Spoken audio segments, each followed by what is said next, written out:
Welcome to this week's episode of Campbell and Jones Meet the Monsters, the podcast where we chart the cinematic legacy of the classic monsters. I'm John Campbell. With me, as always, Brendan Jones.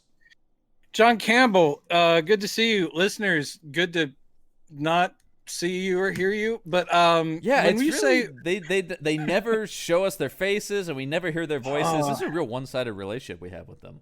Just like with my family. But what I was going to say is, when you say charting the legacy, yeah, when it comes to this week's film, can we say we are watching charting the legacy, including the stains upon the legacy of the classic monsters? Yeah. Ooh, I'm coming in hot. Yeah, this week it's 1967, The Mummy Shroud. Yeah. Oof. Yeah. Oof, we've had our issues with mummy films before. It's across Universal and Hammer, the worst represented monster we have by far. I was actually thinking about this the other day. I think the mummy concept, and again, we will touch on it again, and there are successful films. Yeah.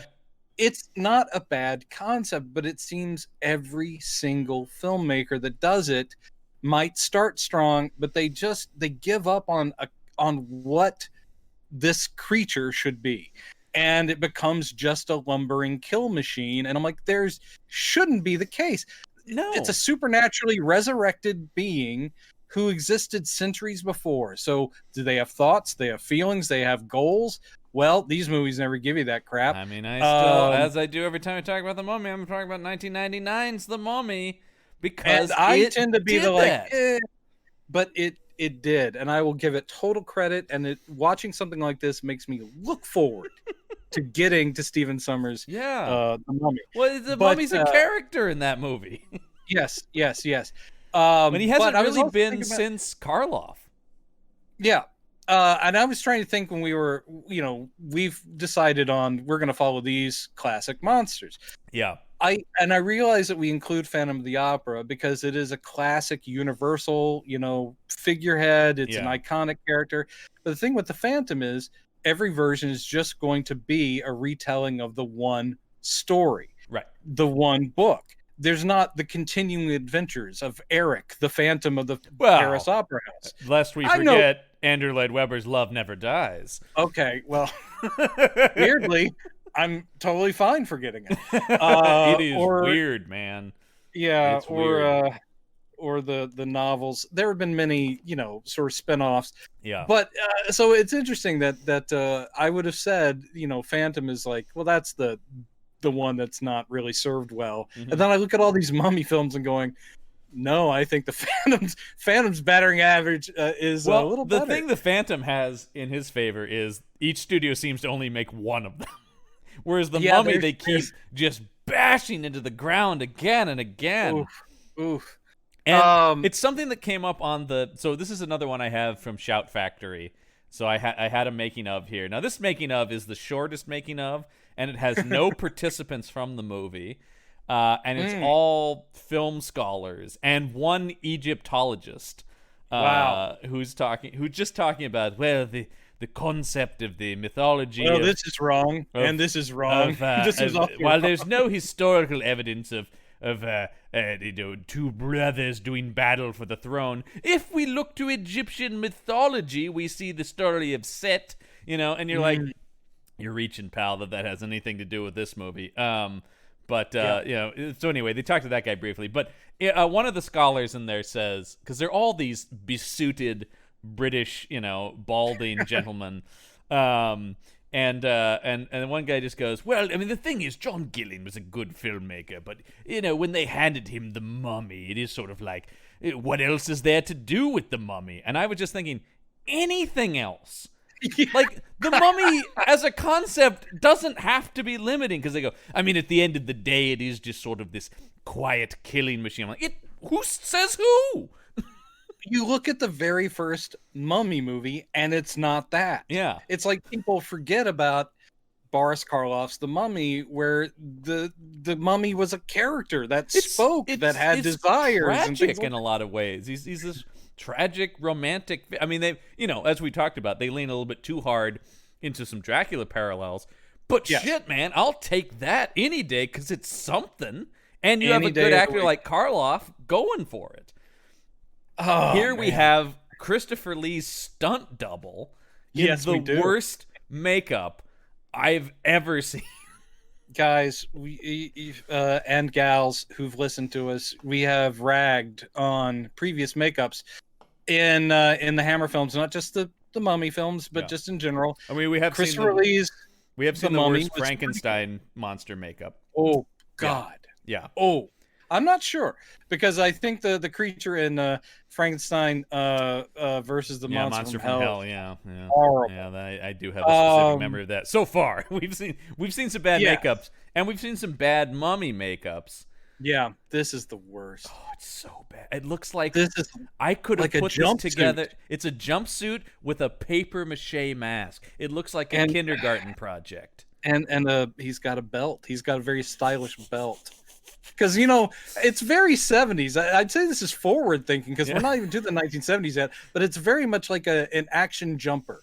It's like one of those kind of stylish jumpsuits that you would have maybe seen at some of the early It's the discotheques. Parisian night suit from Freaks and Geeks. That's right, the Parisian night suit. Holy hell, this thing is awful. And yes, a paper mache mask and some weird forearms that are a different texture. Yeah. They're actually fairly good wrapped looking hands. Yeah, But that's it stops the at the hand elbow. up to the elbow. I'm like, why Looks- not do the whole costume like that? Money. I mean, this We movie, started again, wrapping him, but then we thought, let's just put a suit on after that. Holy hell. Now I'm glad you got to see that documentary, which I didn't, but because you'll get to fill in gaps. I mean, this week, the thing is, they had not much to say about this movie No, itself. sure. It's mostly about, let me talk about other performances of Michael Ripper and other films John Gilling made. And here's the thing to know. And like the This, factoids are minimal and mostly about the participants. which backs up my experience. I could find no factoids this week, and this one does not have Cushing or Lee in it, so I can't even talk about their amazing lives.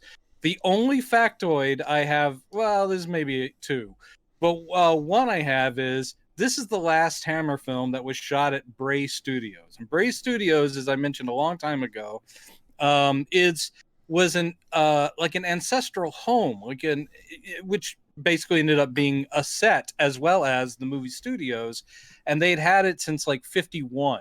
So all these classic films that we've talked about up to this date for Hammer were developed, shot at, and so forth at Bray Studios. This was the final one before they ended up going to Elstree or Pinewood, a couple of the big London area movie studios, because Hammer was still, I mean, it was a growing success at this point, and they needed more room to work. So the people like Cushing and Lee, and you'll read stories and anecdotes from all the actors saying how much they loved the homespun atmosphere of going to work at Hammer Studios, because it was just this enormous rambling house that they made dinner for everybody and they all had tea at the same time, and that was about to end. But what a movie to go out on. Well, and do you have the factoid about the actress who plays the wife in this? Yes. Elizabeth Sellers, who plays Barbara in this, she was in the first film they shot at Bray Studios. Then she didn't do another Hammer film until this one. So she was in the first and last Hammer films shot at that they're studio. the only two Hammer films she's in. I know. And that's pretty great. Yeah. However, I had problems with her in this movie. Not her fault, but man, what a I don't think characters in there's a this movie- single character I don't have problems with in this movie. I didn't like anyone in this movie. I didn't There's not like a single likable character. And this is brought up on the documentary too. They go, well, the fascinating thing about this movie is, unlike the other Hammer films, it's an ensemble piece full of, if not likable, but very interesting characters. I'm like, wrong again. Yeah. yeah, not so interesting. I could see that they said, look, these horror movies cost too much money.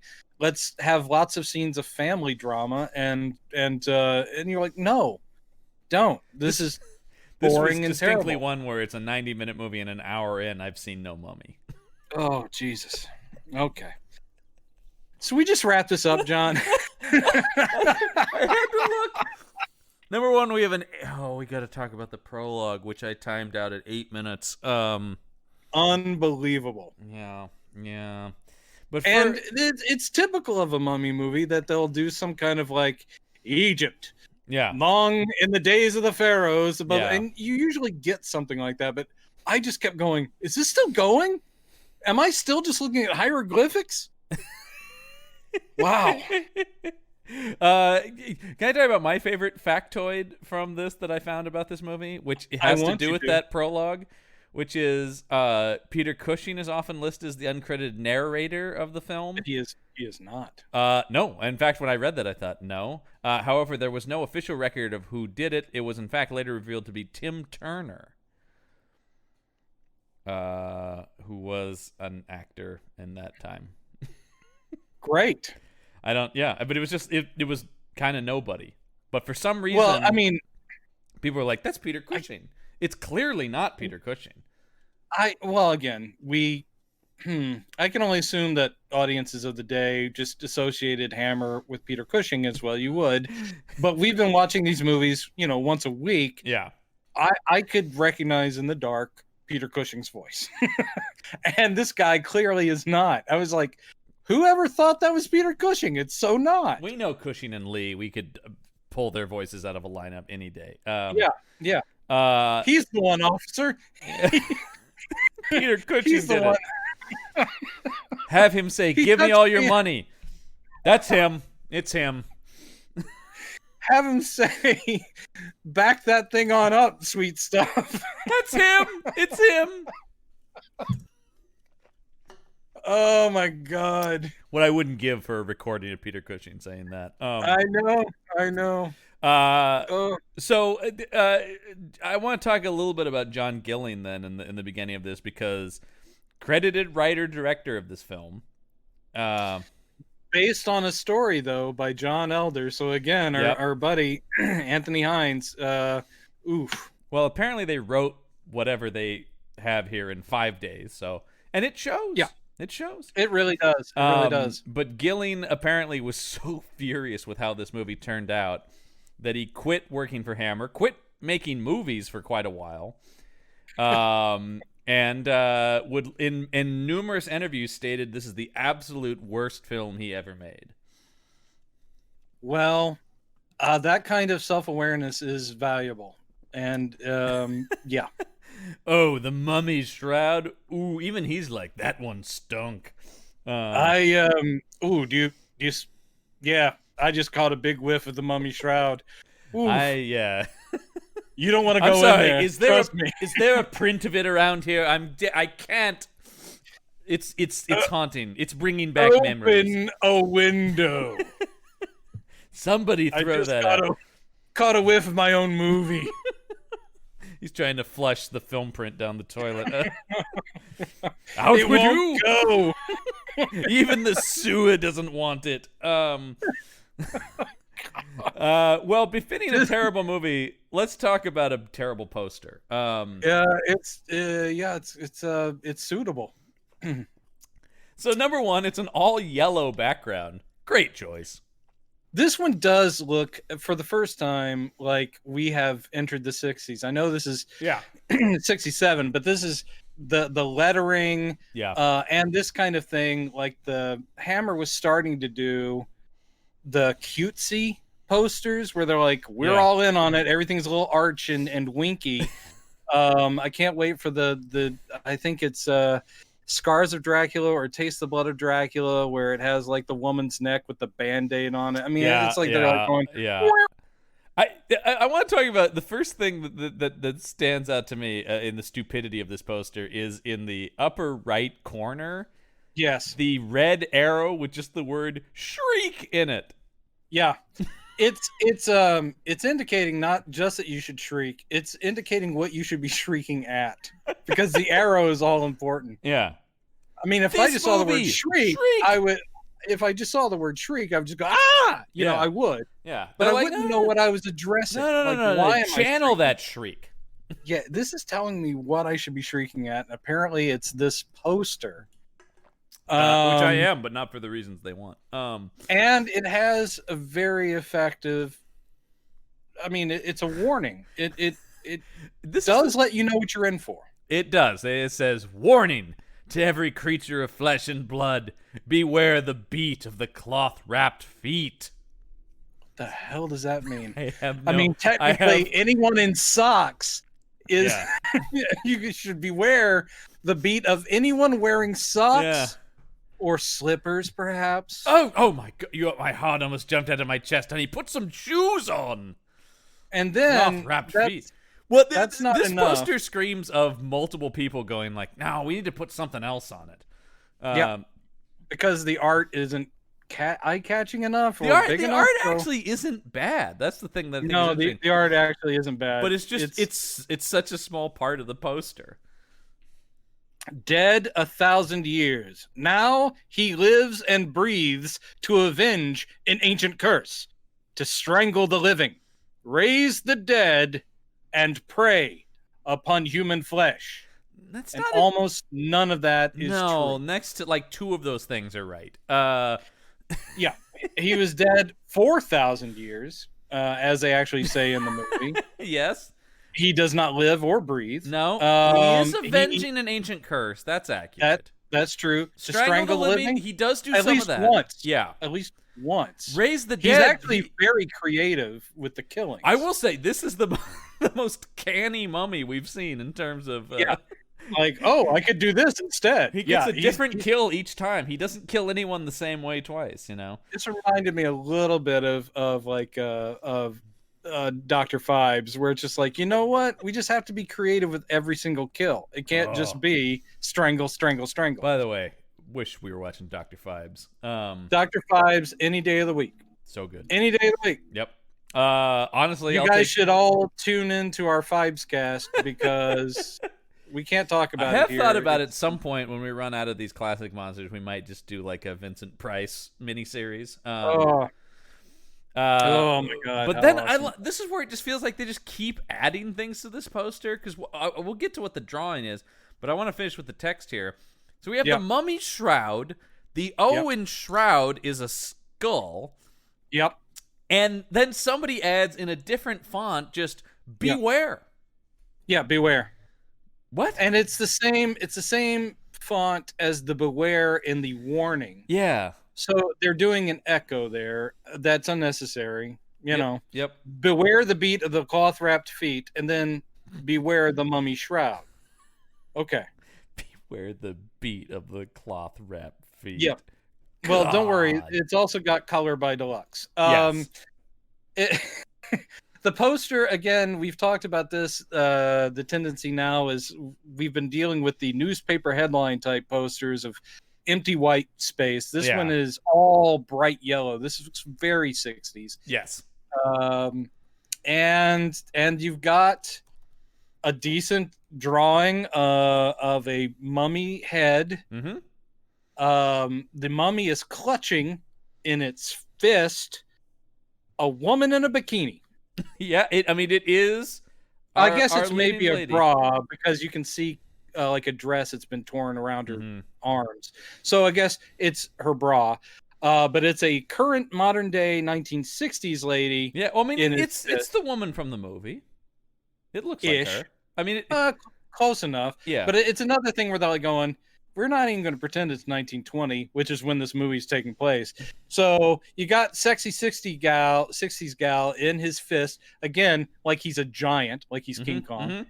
They love to make the monster seem giant on the posters. Sure, it's intimidating. But then the thing that really throws me, and it's actually graphically kind of interesting, but it doesn't fit either, is they've made the top of the mummy's head to be like the topography of a hillside. Mm-hmm. So you've got a skeletal tree coming up out of it. You've got like tombs, like crosses, and you've got people running in terror across this hillside. Mm-hmm. Okay. I don't know what it has to do with anything. Has nothing to do with the movie, has nothing to do with a mummy, and why the mummy's head would then represent a hillside with a skeletal tree on it. I swear they're just throwing stuff at this poster. They're just throwing stuff at this poster. I guarantee that this artwork was started a year before this movie ever rolled. They just said, do some mummy stuff because we'll be getting back to the mummy. So go ahead and give us some mummy art. And the guy's like, fine, not a problem. That they brought up in the documentary that I had to do a Google search because it's not on IMDb, are the promotional pictures for the movie, which we talked a little bit about last week with the sort of wrap bikini look on some of the promotional stuff for right. Woman. The stuff that's not actually in the movie. So apparently this was just the practice at Hammer, where these cheesecake promotional photos that aren't from the movie, because there are ones for this one as well. And I'm looking at one here where our leading lady, whose name is Maggie Kimberly. She's your leading lady. I don't consider her the leading lady. I consider that fortune teller lady the leading lady. Oh man! I can't wait to talk about her. So anyway, Catherine Lacey. Anyway, yes. She's on her hands and knees here with the mummy coming up behind her to strangle her in a plunging neckline gown, just heaving her chest at the camera. Wait, you didn't see that in the movie? That is one of the most shocking scenes from the film. And then there's another promotional photo where the mummy's carrying her in the same dress, and he seems to be angling her specifically so the camera can get as a look right into down the her cleavage. dress, as much as possible. And again, I actually think because they were very frugal and saving their money, I think that's the same bandage wrap bikini that the woman from Frankenstein Created Woman had in the publicity photos, but didn't actually happen. Yeah, they're like, hey, Susan, are you done with that? She's like, yeah, great. And then they handed it off to Maggie. Here we go. Just line up. Let's shoot these things. And actually, these two films were released together. Yeah, this was a double bill. I've seen the posters for the double bill. Let me just see here. No other tagline for this one, by the way. Once they hit "Beware the Beat of the Cloth Wrap Beat," they knew they had gold, and they didn't even need to try to come up with alternate ones. That's perfect. It is almost as if even Hammer at this point were like, well, we did it. Just put it out there. Just put it out there. They had to know this was shit, right? I mean, there's no way they looked at this and thought, oh, this is going to be big. This was intended to be part of a double bill, and the guys who wrote that book that I read on Hammer Films, they say it succeeded in one thing and one thing only. It made the film it was released with look 1,000 times better. Oh yeah, I long for the days of last week. Frankenstein Created Woman is way more enjoyable than this, and that movie's not good.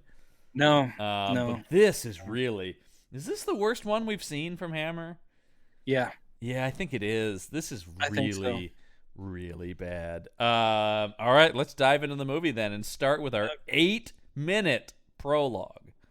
Which, for some reason, and I apologize to our listeners, John has demanded to recite verbatim. So I'm going to go get something to drink, and you guys just listen to John tell you about the history of these feuding Egyptian pharaoh brothers. Egypt. Jeez.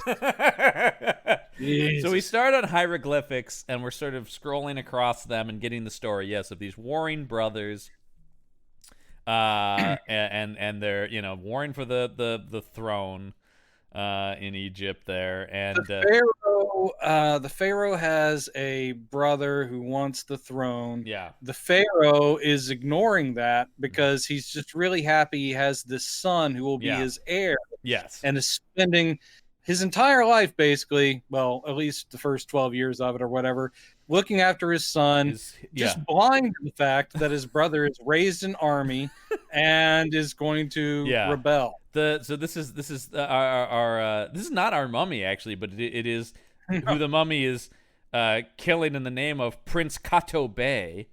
Is the prince here, and then I do like that the almost immediately after the wife gives birth, she dies. So the pharaoh's wife dies instantly. And we do have to talk about. I'm sorry again.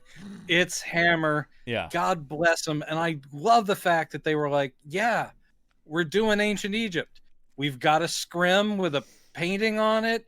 We've got this very fake looking set, and we have all these pasty British people who've been painted brown, and it's horrible. I love all the guards standing around. They're all kind of doughy too. Everyone in this is doughy."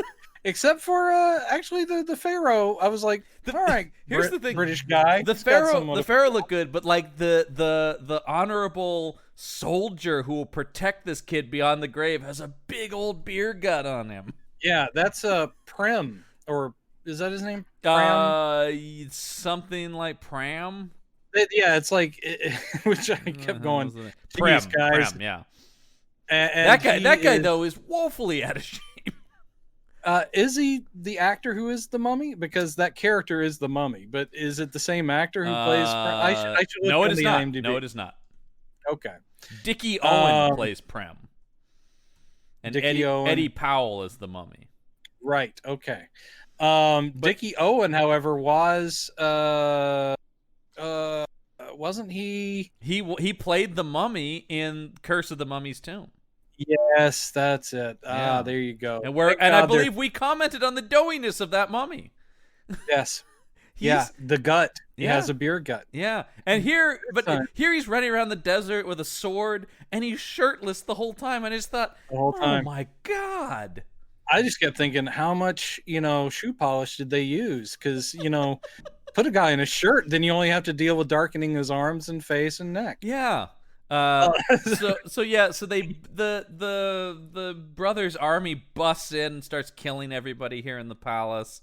Kills the pharaoh, and then loyal servant, aka slave, Prem, is entrusted with the pharaoh's son. Yeah, Kato Bey, who I gotta say, his reaction during people spearing each other, he's just kind of like, huh? What? Like he just looks like a kid looking around. He's not acting at all. And he's just luckily, he dies soon. Yeah.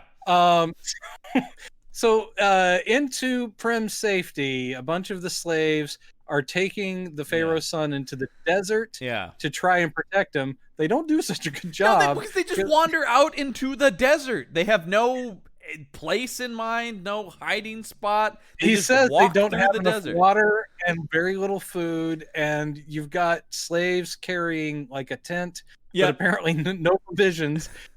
And eventually, I love the slaves drop dead. When they start dropping. But I love like one drops dead. A couple minutes later, another one drops dead. Yeah, they all look reasonably healthy, and they all just fall to the ground dead in a line. Every 10 feet, another one drops. John, don't pretend like you're an Egyptologist. You don't know. You don't know that's not how it happened. That's exactly how this went down. I just wrote down like bullet points. Like Pharaoh doted on son, brother builds army. Yeah. Sends child with soldier, slaves die.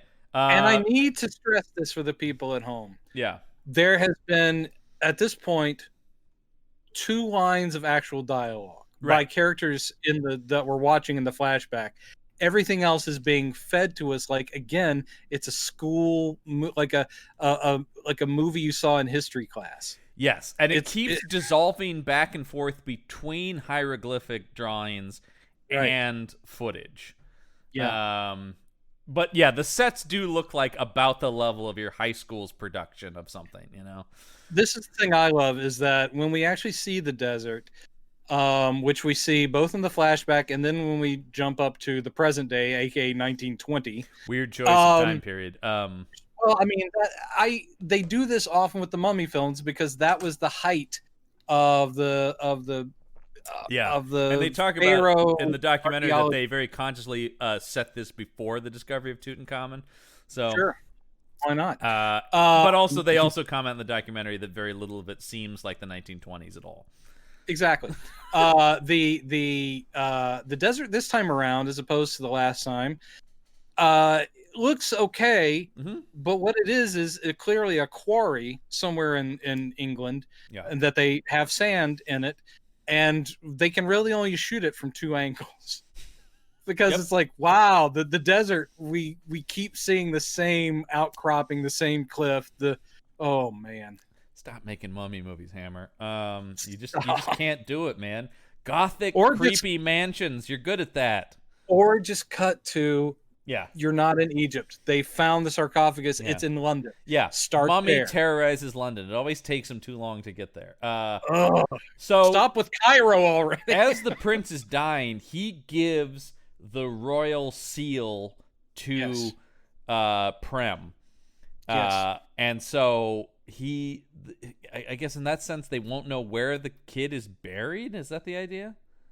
I guess, but then he goes out and carves it into a stone, so that's not too secret. He gives him the thing. He covers him in the sacred shroud. I will give this movie one thing, which is normally words are just fucking associated with these mummy movies. Exactly. This movie actually is about the mummy's shroud. That actually is really important. So I'll give him that, because how many times do we see the mummy's hand and stuff the like that? rules of the mummy shroud are thrown at you in the last 5 minutes of the movie. Yep. Like what its significance and power is, we don't know until they just call it the sacred shroud here in the beginning. Sure. And then Prem goes outside and he's like, he died here on this date. Here it is. You know, he carves that all on the rock. I have a very big question for you. Yes. Who mummifies Prem? I have another big question for you. Isn't he the only one alive? He's the only one alive. Here's another big question for you, pal. Sure. Who because they talk about these are the canopic jars that have the intestines of the prince. Yeah. Who did that? Was that Prem? After the prince died and he already wrapped up in the shroud, he's like, oh shit, I should probably mummify him and take his organs out. It must have also been. When we find the tomb later in the movie, when the archaeologists find the tomb, which is conveniently 20 feet from their tent. Yep. Oh wait, it was over there the whole time. That scene was so holy dumb. Shit. I know. And they're like going, well, we've got enough water to get back to the oasis. And they've been out there for months. It's like, should we keep going? Well, yeah, because it's literally 20 feet away. Oh. Anyway, when they find the tomb, it's a full-on, carved into the mountain tomb. When we see Prem putting the shroud on the prince, it's just out in the open. There's a slab. And then he walks out and carves the rock. He built a whole mountain around this kid. Yes, there's not. Did anyone think about this at all? Oh, I don't think anyone thought about anything on this movie. Jesus. Yeah, because when they started going into the cave, I was like, yeah, what cave? What? I kept thinking he literally laid him out into the stars on a rock and then carved another rock, but they weren't inside of a labyrinth of they go into a tomb and wander through hallways for 15 minutes. Yeah, there's traps and stuff almost, and then a guy in there. Okay, well, and there's we're not maybe my favorite character in the movie is in there. This guy is no, it's his mom. His mom is those favorite. two. Their performances are out of control in this movie. Oh, they're so good. We're not there yet. So then, cut to 1920. You need to warn the audience a little better before you just jump them from 4,000 years in the past in 1920. 1920, and an archaeology expedition has been sent out to find the tomb of this kid, Kato Bey, and it's led by Sir Basil Walden, played by Andre Morel, who gets first billing here and was the, as they say in the documentary, the nominal star of this movie. An established guy. He does what he can with this material, but he's not in the movie that much, though. He gets killed pretty early. Yeah. But yeah, I mean, this guy was in Ben-Hur and Bridge on the River Kwai. He's the voice of Elrond in the Lord of the Rings animated movie. Dude, he's Professor Quatermass in Quatermass in the Pit, the TV miniseries. Yeah. That's sci-fi royalty right there, my friend. Plus a couple episodes of Doctor Who. Oh, yeah. Yep. This guy is the shit. But, oh, God, what a thankless role this is. Yeah, he's doing nothing here. So he's the seasoned older Egyptologist, dying the whole movie. Kind of.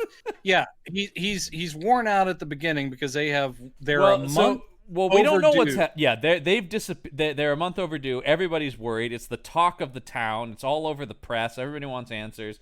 And the man who has funded the expedition has now arrived in Cairo, and we meet.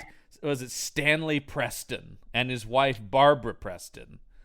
He is a character that within meeting him, within the first 30 seconds of meeting him on screen, you are begging for his death. Yep.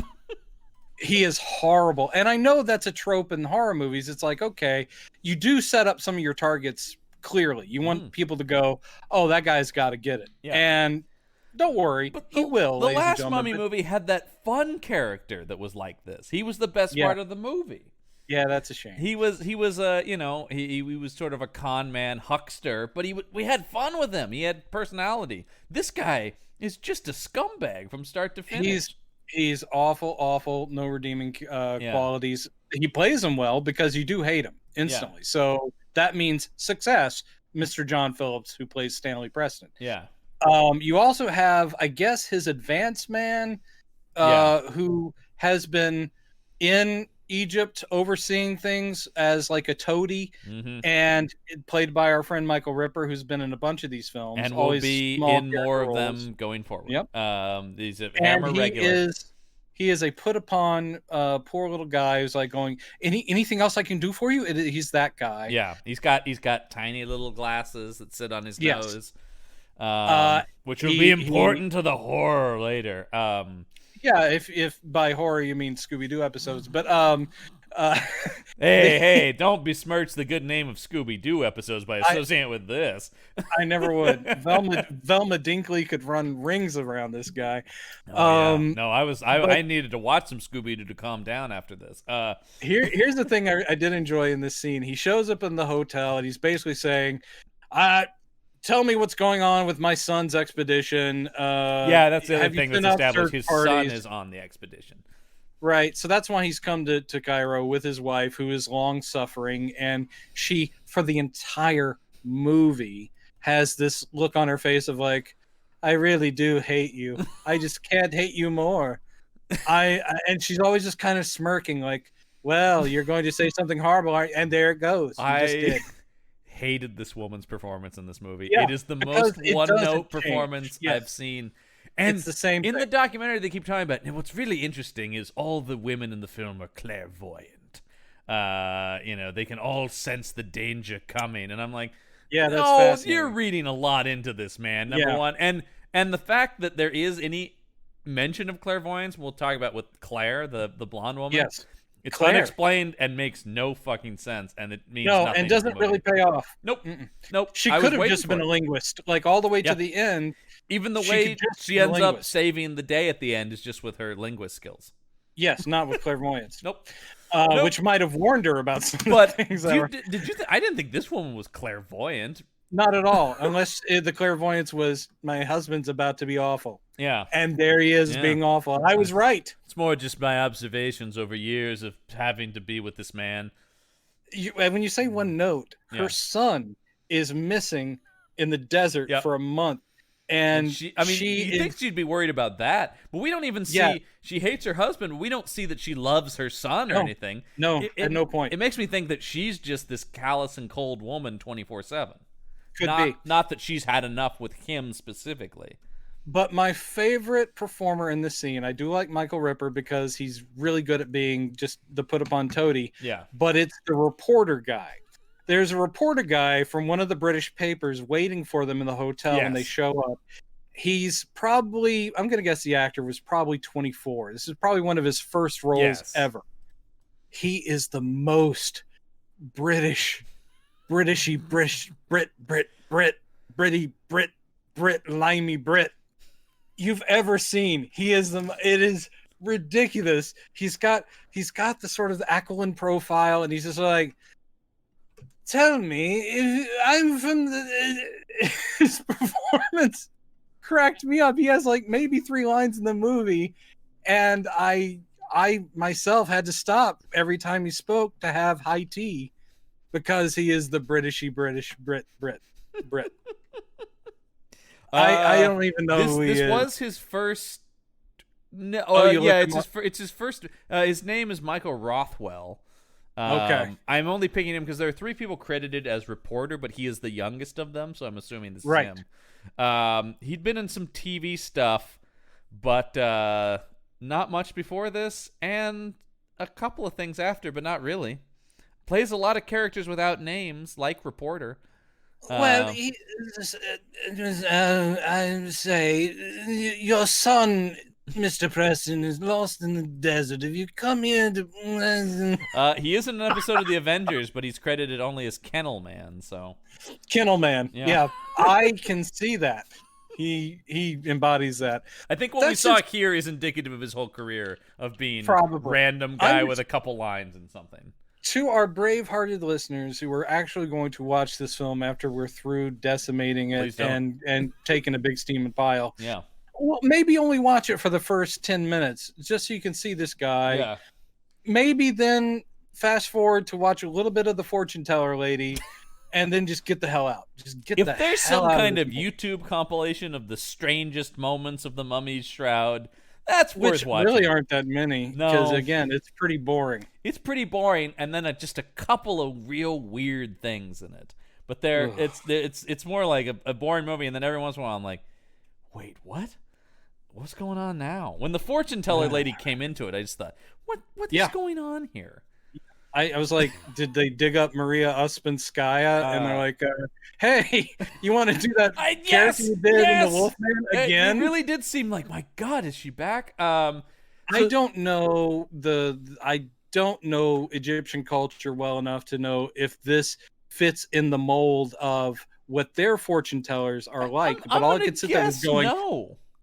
all I could think is this is lazy. They've implanted a quote unquote gypsy fortune teller, forgive the slur, Romani fortune teller in the middle of Cairo. And her son is the most Arab stereotype they can make. What the hell is this family? It's a hate crime, is what it is. This duo of hate crimes.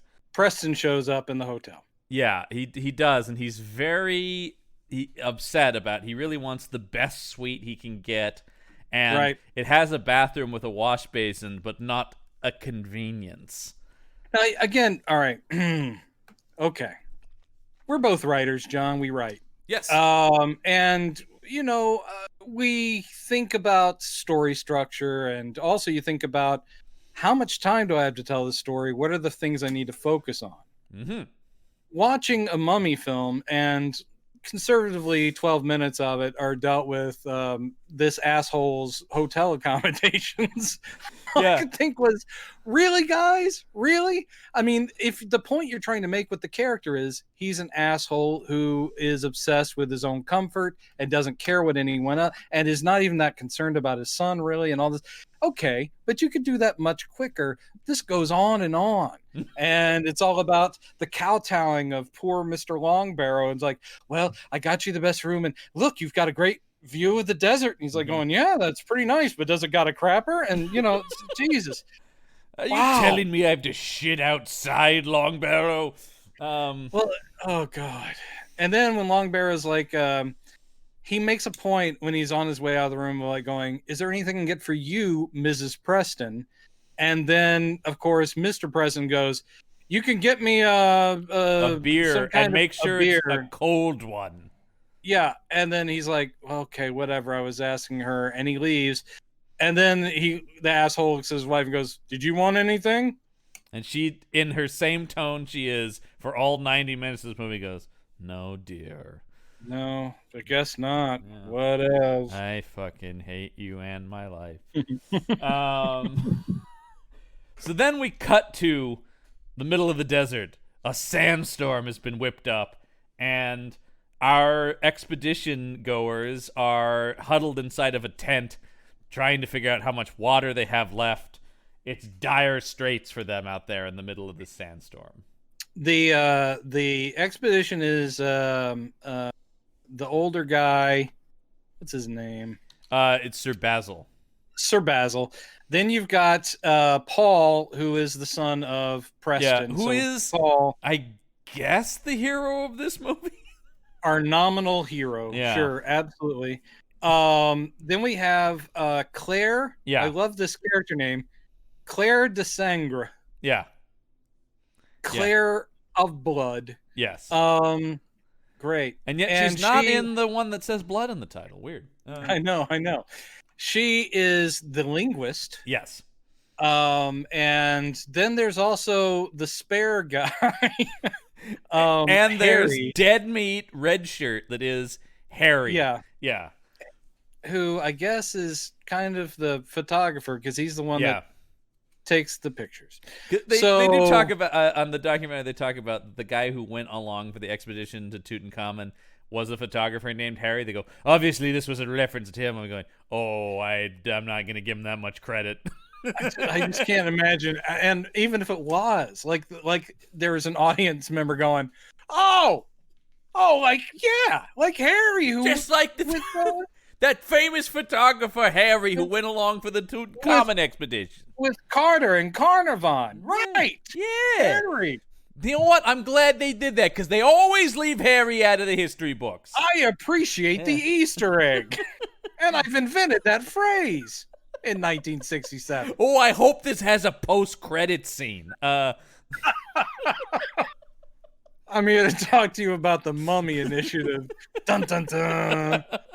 Man, how many movies has Samuel L. Jackson been in when he shows up at the end of this thing? And he's still the same age. Was he probably like 10 or something when this movie came out?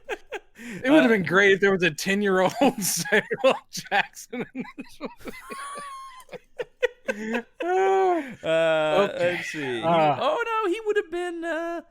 Let's see. 16. Younger than that, probably. He would have been 19. Whoa, seriously? Yeah, he is 72 years old. Man, okay. I know. He's looked exactly the same forever. God bless him. He's 72 years old, and he's still kicking ass on screen. He is still running Sword. Yeah, exactly. Formerly Shield. He's up on that spaceship, man. So let's see. So he could have shown up here, is what I'm saying. Yes, he could have. Made his way to England somehow. So yeah, the expedition, and we have Sir Basil going, I'm terribly sorry, you all. I'm the one who got you into this, and now we're obviously all going to die. Yeah. But he Claire basically says, well, first he goes, he sets up the stakes. Mm-hmm.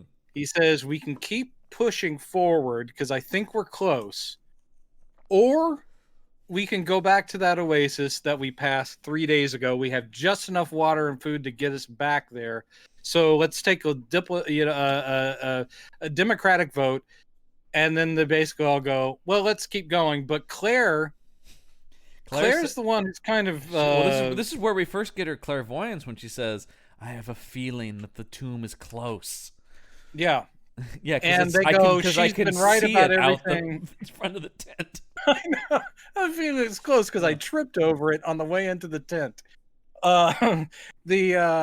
She does reveal. They reveal that Claire has these insights and it's worked out before. Yeah. And she goes, "No, I know we're gonna find the tomb." And they're like, "Well, sounds great." She goes, "Yeah, we're gonna find the tomb.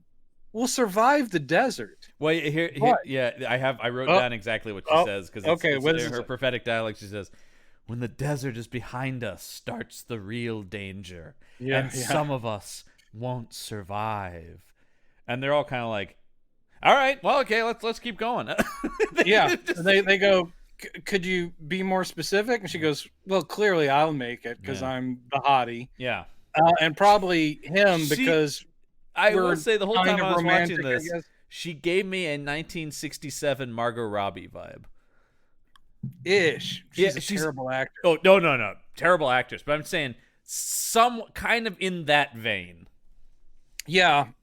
She has a really interesting look, and I think some of it is the cat eye time makeup period. Too. That's the cat eye not only the cat eye makeup, but also I think those aren't her normal eyebrows.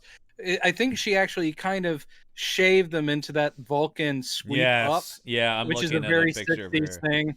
And I'm like, that That's not a natural. No one has those. No, she does look like a Star Trek guest star. Yes. Very much. And that's actually something I thought about the set for I was going to say that earlier. Yeah. The Pharaoh's Palace looks like, Yes. Spock, we've landed on a planet reminiscent of Earth, ancient Egypt, you know? That is a problem when it's a feature film, but the sets look like TV sets of that period. It does. So that's not great. Oh, so Maggie Kimberly still with us. Still alive. Oh, good for her. And she's South African, I'm discovering. Yes, and I had read that she had started out as a model and actress, and then married like a lord or some sort of aristocrat, which is where she got the Kimberly name. And then they divorced, and after just a few years, she kept the name and went back to acting. And this was the movie she made when she came back to acting. She's also the next year in a movie I love called Witchfinder General.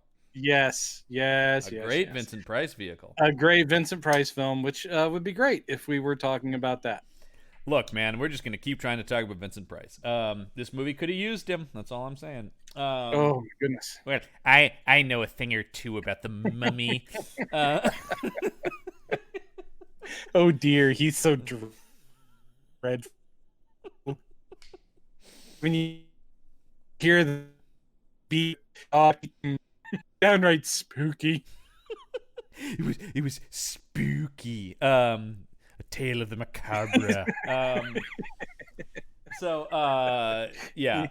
So then we cut back to Cairo, where Preston is holding a press conference, and they already have the mummy of Prem in this Cairo museum, because he's holding this press conference in the museum. He goes, it sure would be great if we had both of the mummies here, wouldn't it? Because we already found this one somehow, somewhere.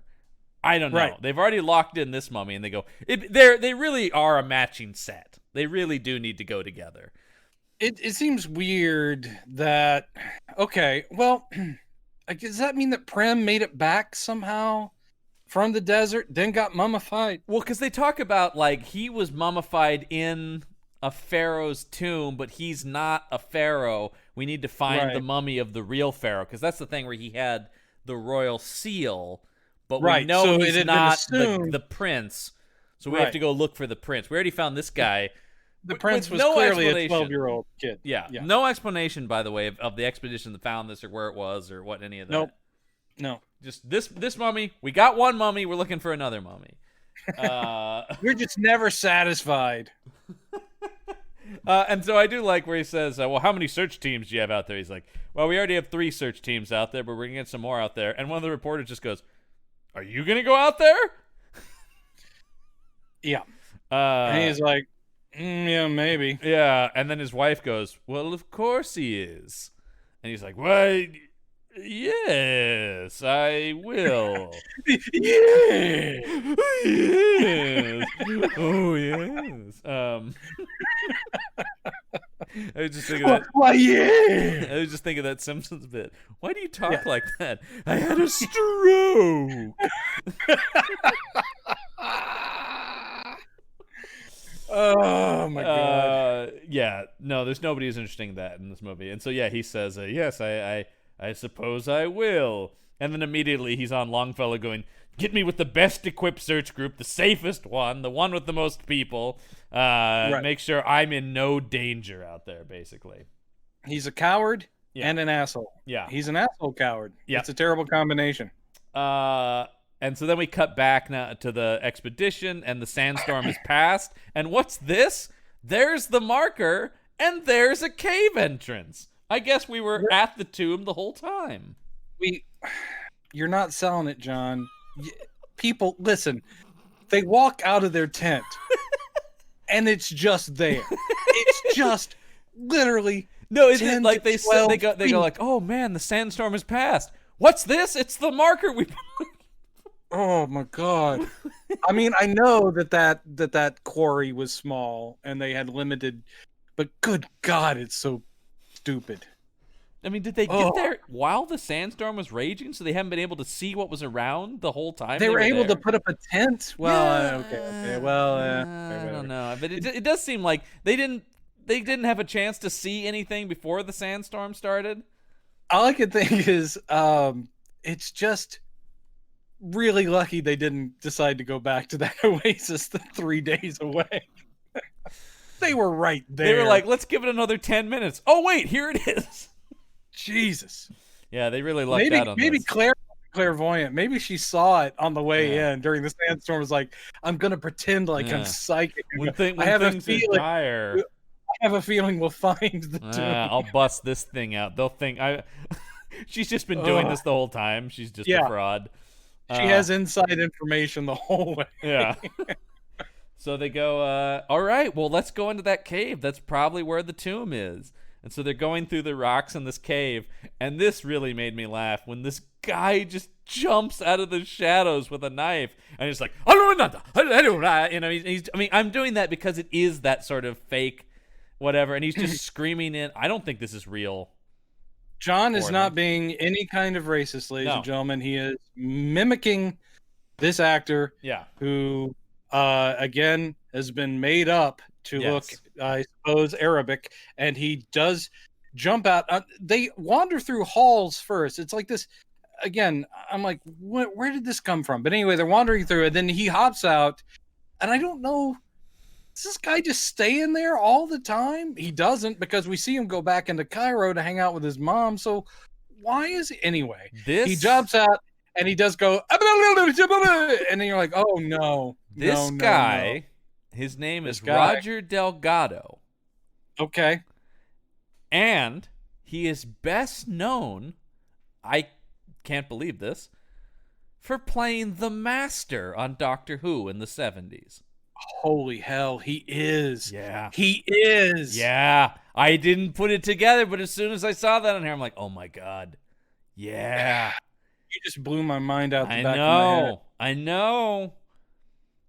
Damn. He played the Master what is like 30 some odd times. Yeah. He was the second one. He replaced the first guy. Yeah. Oh man. Yeah. That okay. I want to forgive him now, but because he's a lot better in Doctor Who than he is here. And to be fair, I mean, a lot of this is what can you do with this part, because it is a guy just rambling like a madman. The thing that does connect the two is clearly Delgado was perfect for big acting, because the Master literally is a mustache twirling villain in Doctor Who. Most often called upon to play a villain, they say in his career. Yes, and he's great at it. Yeah. Here is the same. It's just with a racist coding.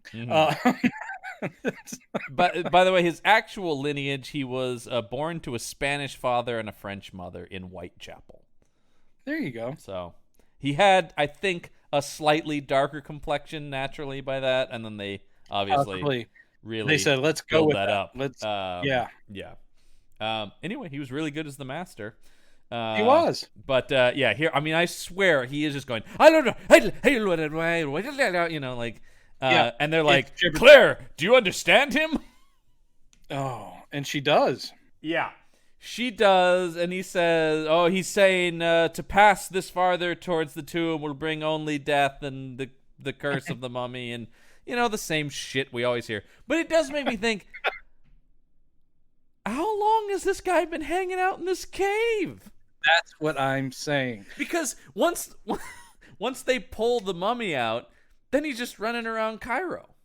Well, the thing that, all right, he is the guardian of the tomb. Yes, guardian of the tomb. He's one of those, like, I am of the cult of blah, blah, and even though they don't say that. We're contractually obligated to put a character like this in every mummy movie. Exactly. Maybe we can assume, though, again, the script doesn't give us this, maybe we can assume that he knew an expedition was on the way to find the tomb, and he's like, I will beat them there. But even if this is the case, even if he is sworn to protect the tomb of this pharaoh kid, he jumps out, he goes blah, blah, blah, blah, blah. Yeah. He waves the knife, they talk to him, he drops the knife, and then he walks out. Well, he only drops the knife. He only drops the knife because Paul racks a load into his rifle and puts it, and it's like gun beats knife, I guess. But if that is your life's job, and then you go, you know what, guys? You're on your own. Yeah. Whoa, whoa, whoa! Where'd we get the gun? You know what? Let's all be cool here. Let's all be cool. Putting the knife down. Putting the knife down. You guys go ahead. He just walks out Because it cracked me up when I watched it because he's like going, "Okay, well, I told you." That was I all. Gotta go. That's my sacred duty, was just to warn you one last time, and then just. And you know what? I hear my mama call. What's that? Yes, I'm coming, Mother. She's got dinner on the table. She gets very upset. Anyway, it's been real. I'm taking off. Tonight's goulash night. Can't miss that. See you later.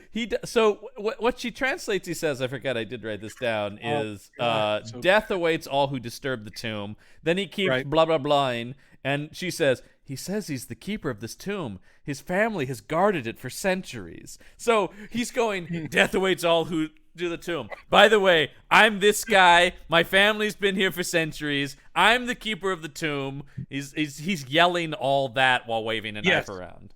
Yes. And then, but I got the book. Yeah. But anyway, that's it. I have to clock out now, so you guys go ahead. Just make sure you lock up on your way out. He does clock out is exactly what it is. Oh my god. What's this little time card in? Oh my god. And so then he's out of there, man. Yep. So they find some more hieroglyphs. And they're like, this must be the spot of this must be the location of the tomb. Sir Basil goes to move one brick, and behind it is a tiny little snake that bites him on the hand. It is literally a garter snake. It really is. It is the least threatening snake anyone's ever seen.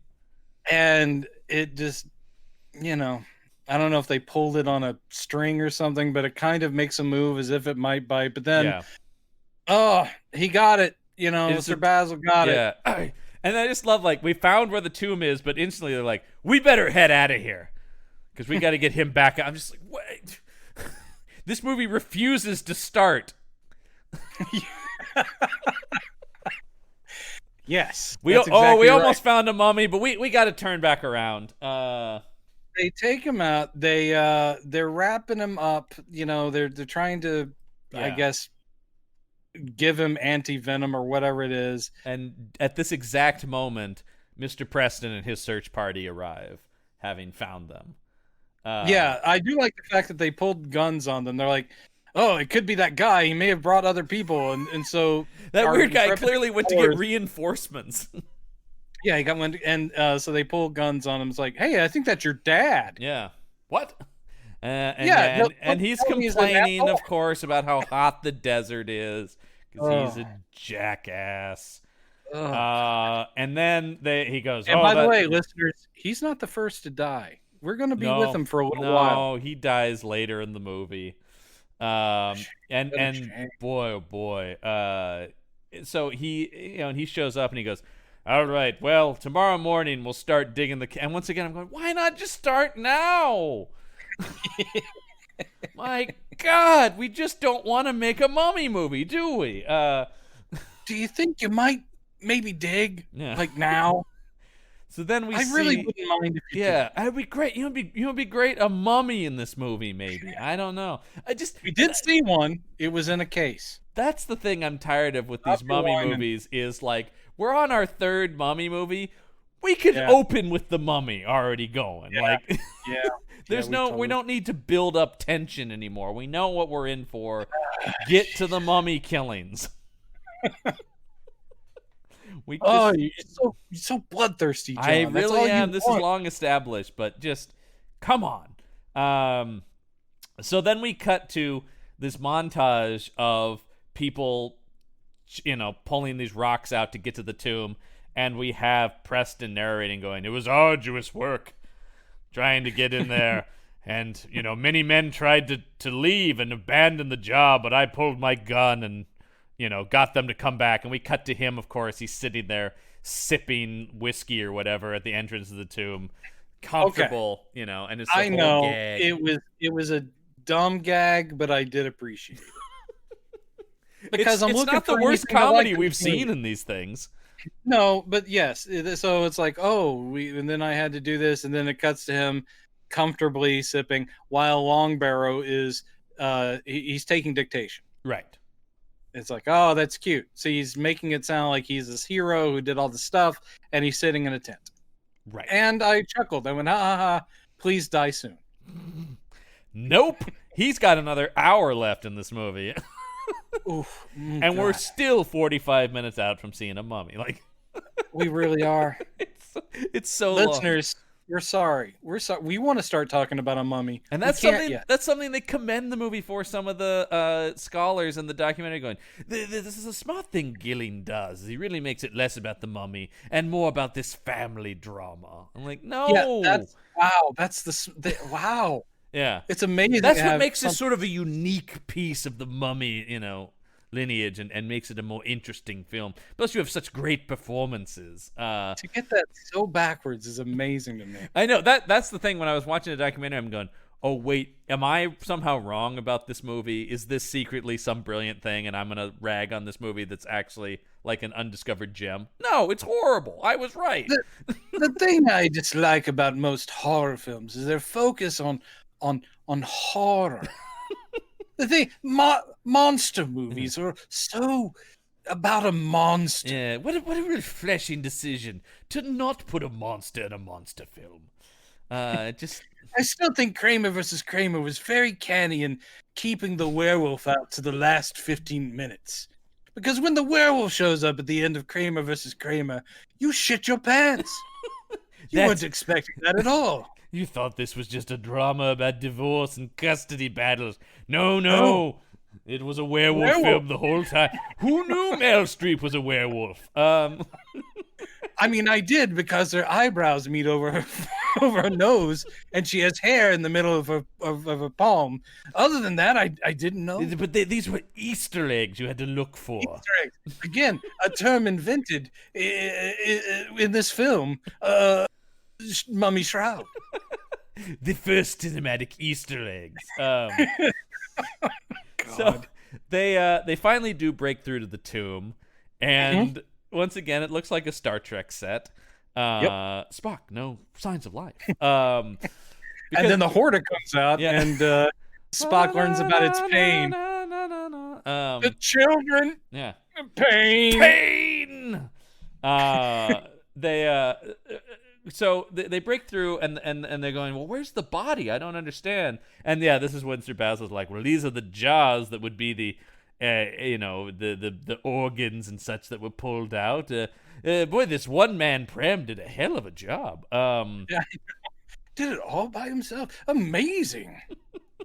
And then somehow proceeded to mummify himself and bury himself miles away from here. Prem really was quite a character. that Prem. The whole series, the Prem Chronicles, we just examine the life of Prem, and it's all with a voiceover narration, not by Peter Cushing. Yeah, it's by a Peter Cushing sound alike. And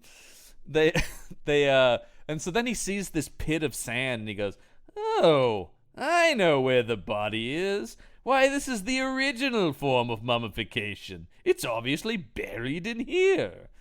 And so they pull back the sand, and there's the skeleton of the prince.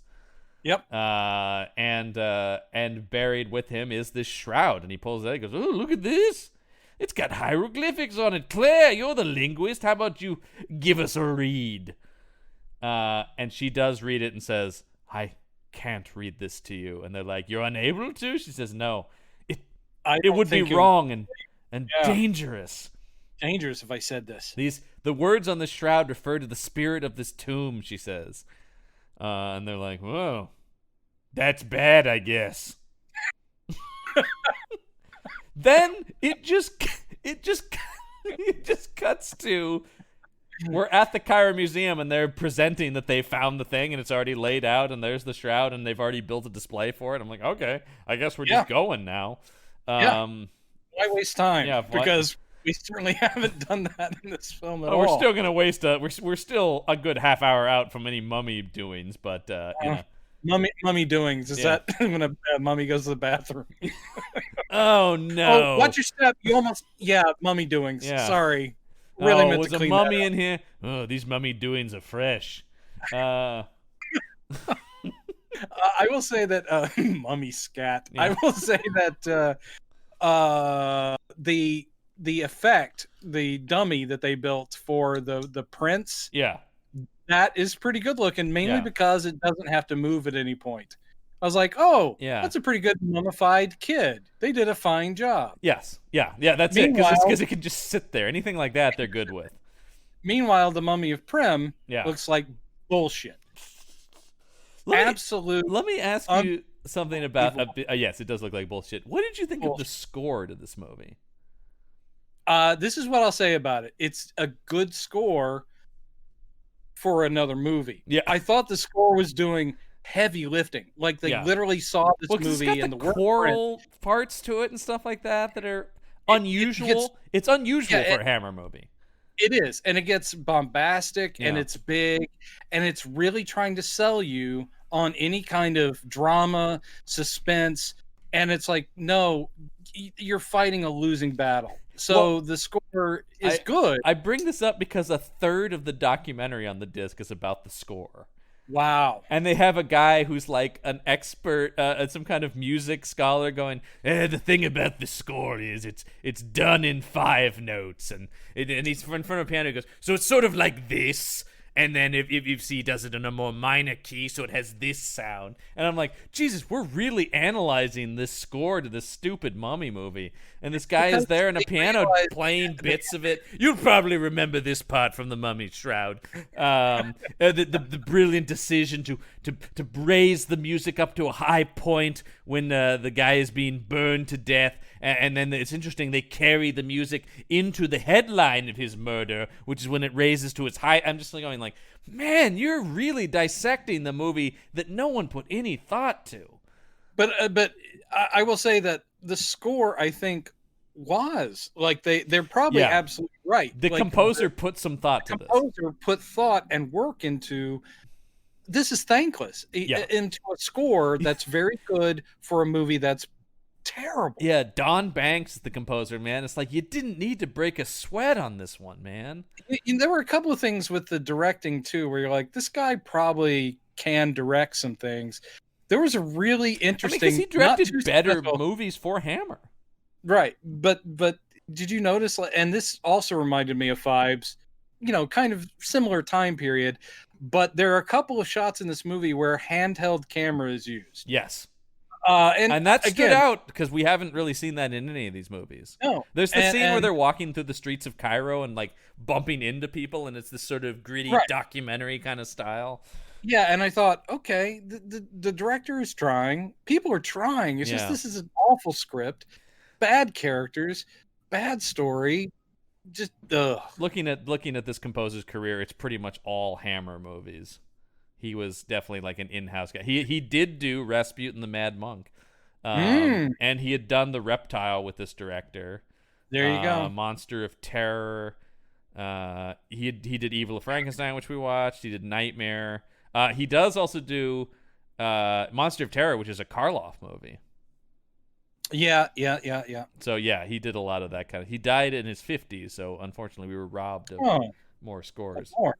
No, it's good stuff. So Once again, he does seem to be the only person who's like, "Ooh, I'm gonna do something. I really put some thought into this," and it is just like, dude, not worth the effort on this movie. I would love it if Gillings himself was like going, really, you take a weekend. Yeah. Just, I don't think you. I'd like to play you some of the themes I have in mind for. Yeah, I And don't it just need goes to. themes. Yeah, Really? I No. don't. I'm not sure. Just a bum bum bum. Yeah. Just every now and then Yeah. a bum bum bum, Yeah. and you're out.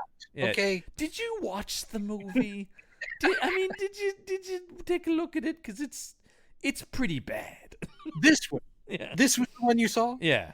Yeah. Strange. Interesting, as I understand. Reptile had its moments. I get the work you did there, but Mummy Shroud, this is gonna crucify me. Let's just say that. I'm going into television. Yes, Roger Moore has some work for me over at the Saint. So so we're back at the museum, and they're showing off, look, we got both mummies now. Yep. And they talk about oh yeah, so while they're giving the speech, we cut to Sir Basil's POV as he's sort of getting all wonky and moving in and out, and he's sweating and swaying and looking like he's gonna pass out, and then it just goes to black. More creative camera work. Where Yeah. It's like woozy guy cam. And then it goes to black, and it cuts back in, and Basil's been taken out. I guess he collapsed. We don't see it. And they talk about, well, hey, aren't you kind of worried, Mr. Preston, about what just happened? Because your chief archaeologist just collapsed. He's like, oh, pish posh, whatever. Yeah, it makes no. I mean, and then his son starts accusing him of like, Yeah. he's like, well, it's kind of convenient that you had him whisked away, and now you're going to be able to take credit for all this stuff that you didn't do. Once again, the family drama aspects of this movie, though, aren't well drawn out, because it is just this unexplained tension between Preston and Paul that is just like, I guess the theory is just everybody hates this guy. So John, can I admit something to you? Yeah. It's and I'll admit it to the listeners too. This movie was very boring. Oh yeah. The family drama did not move me at all. No. I got distracted by a thing. Maybe you picked up on it too. Yeah. One of the actors, whether it was Preston or son, Mm-hmm. breathes very heavily through their nose. I didn't get this. Is it a James Gandolfini level of nose breathing in scenes? It's like that. And whenever they had scenes together, it was present in the soundtrack, and I kept trying to pinpoint who it was. You know, a movie is not good when I'm trying to sit there going, which guy is really working it through his nose? Shh, turn that dialogue off. I think it ended up being the son. I think he actually, in most of it, because I think I noticed it also in a couple of scenes with Claire. David and I'm like Buck is the name of the Paul Preston. He's just breathing through his nose, and I'm like going, oh God, oh, I know I should be paying attention to what's going on in the mummy's shroud, and I'm just trying to figure out who has sleep apnea. Oh, David Buck married to another Hammer actress, Madeline What? Smith. He's a lucky man. Mhm. That sounds creepy, but she's a cutie, and I always had a crush on her. Oh, interesting career he had. He also ended up in the voice cast of the Lord of the Rings animated movie, playing Gimli. What? He played Oh, he's Gimli in the. Yeah. Nice. And he's also a voice in The Dark Crystal as well.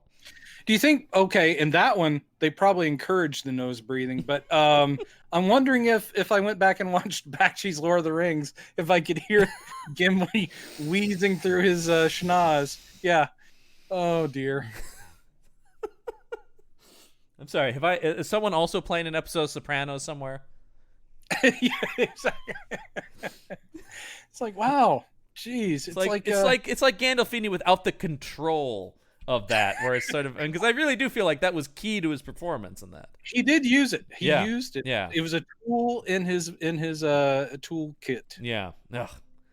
I miss Gandolfini. R.I.P. Yeah, he was one of the best, man. So anyway, let's see here. So Preston's like, whatever. And yeah, this is not the first time that Paul will accuse his father of nefarious acts throughout this movie. Basically, when the mummy does start murdering people, he just assumes his father is killing everybody. Yes. Because that's the kind of guy I think you are.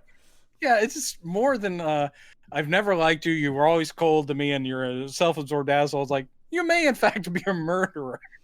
Well, and then in fact, they talk about because the police inspector comes in, and they go, well, we're gonna go down to the hospital and see him, and they're like, don't bother, he's not there. We've moved him from the hospital to the lunatic asylum.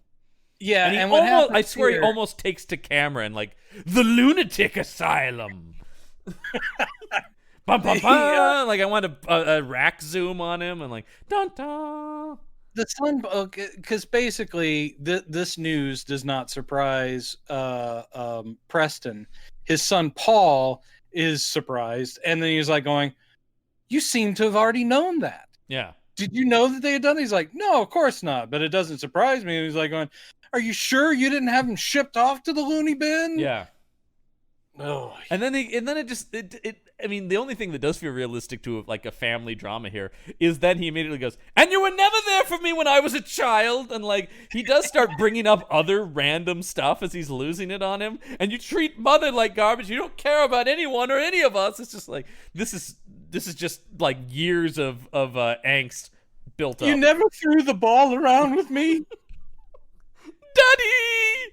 Why, father? Why? I mean, that is about the level of acting we're dealing with in this movie. It is just everything is turning on a hard dime emotionally. No one's good. I mean, that's okay. That's harsh. The material is terrible. Yeah, And but I would say that most of the main characters, obviously Sir Basil is an accomplished actor, Yeah. but he's gone pretty much. Yeah. He's pretty much done. and then all he has to do throughout the rest of his scenes is to look frightened. So it's not like he really even has any acting to do later. frightened or sweaty. Yeah, often both. The two can go hand in hand. Yeah, he went to the Lon Chaney Jr. School of Acting. Oh dear God! Do you think these are appropriate pit stains for this scene? Whatever. Those are method pit stains. I was gonna say on the he was gone a lot though. There were a lot of substitutes at that school of acting. Yes. I'm not coming in today. Just refer to your textbooks. read whatever chapter we're on. I'm going home. There'll be a test on Monday that somebody else will administer. Anyway, I'm gonna be gone for the next 3 weeks. I gotta do another picture. Yeah. Yes, the Claire is very distraught about this. This is later because they talk about this. And then this happens so fucking fast because then they're like, "Oh, we've actually just received word that Basil has escaped from the lunatic asylum." Yeah. So all off screen, this guy went to the hospital, was transferred to the lunatic asylum, and escaped in like a half hour. Because John, I want to point something out. Because in a movie where potentially exciting things could happen, like someone being muscled off to a hospital, then escaping, and that kind of thing. Mm-hmm. One thing you want to do is make sure that is never shown. Yeah. You just want to have people in rooms hear about it and then have difficult conversations with their parents about it. Mm-hmm. Jesus. Because then Paul once again exciting. spins this around into, well, he never should have been in that lunatic asylum. This is Right. an outrage. And they talk about, greater than you'll ever be. And they talk about, the inspector just goes, we do take escaped lunatics pretty seriously around here. He will be arrested. And they talk about, well, what if he won't come along? Well, he might be shot in that situation. And then Claire starts crying because she's distraught about the fact that they're going to gun down their mentor probably in the streets. It's almost like, what do you think's going to happen if he won't come with us? Like, he's an escaped lunatic. We're gonna mow him down. Have you seen that guy? He's dangerous. He's old. He's educated. Oh, because I do and then immediately we cut to sweaty, terrified Sir Basil stumbling around the streets of Cairo. But he won't stumble for long because he has a very important meeting. He does. He hides from a cop, and then this fortune teller woman, who, by the way, saw all of this in her crystal ball. Okay, we need to talk about that. We need to talk about what's her name? Haiti, I guess. Played by Catherine Lacey.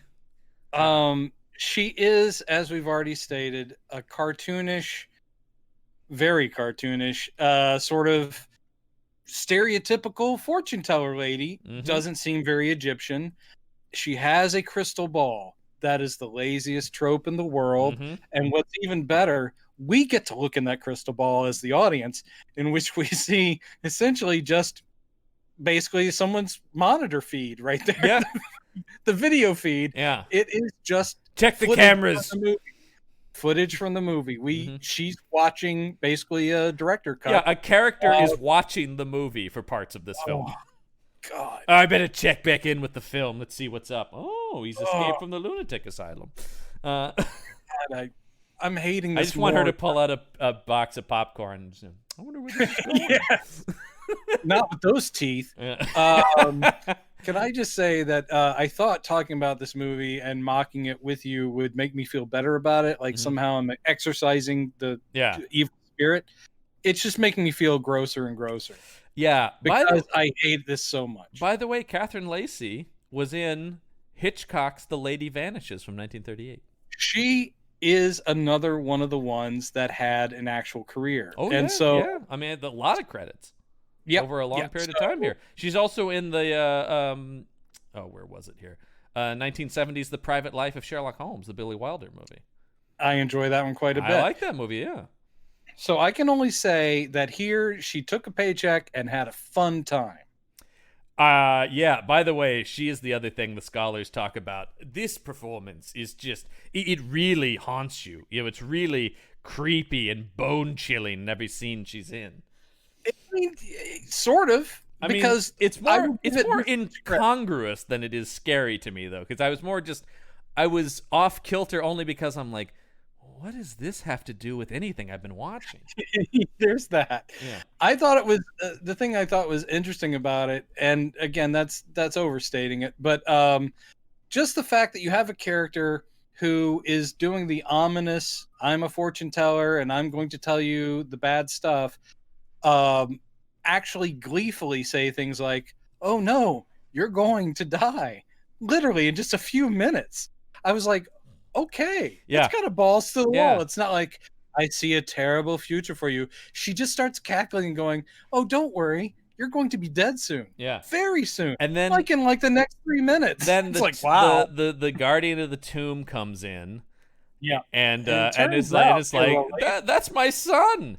And he's just like, yeah, you shouldn't have gone in that tomb, like I said. Didn't you pay attention to me going?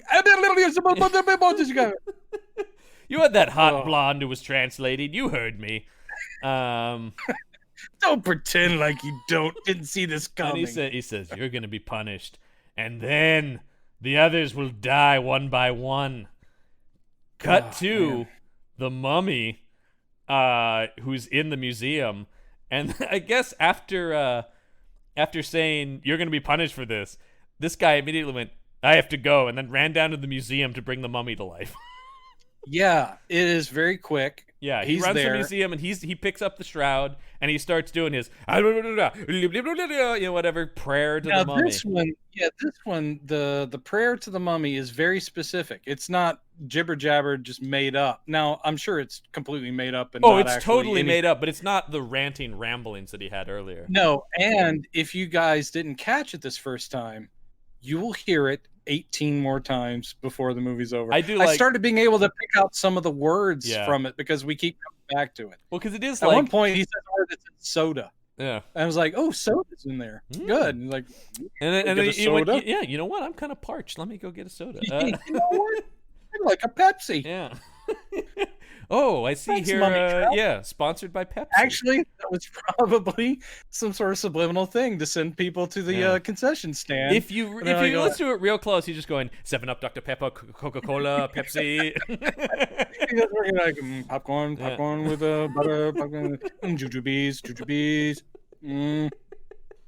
Nestle's Raisinets, Goobers and Snow Peas. The movie theater association, they're like going, thank you. That was well done. Because I did notice that the movie just stopped for a good 10 minutes there. Guess that was for people to run out. Let's all go to the lobby. Let's all go to the Odd to have an intermission in a 90-minute film, but so yeah, he speaks, and the mummy's eyes open. I mean, I'm sorry, his paper mache covered eyes open.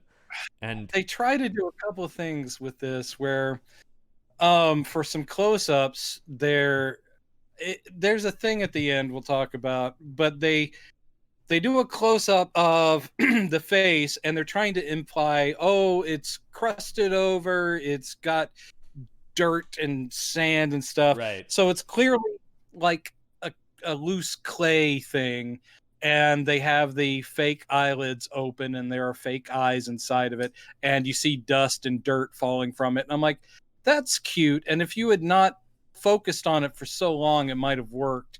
Instead, this looks just so cheesy. It really looks bad. And so so now the mummy is coming, and we cut back. Sir Basil's still he's still just sitting there with the fortune teller. And now I guess she's run out of "you're gonna die," so she just goes, "Death is coming. Prepare yourself for death." Mm-hmm. And then they kind of sit there, and then eventually the mummy enters.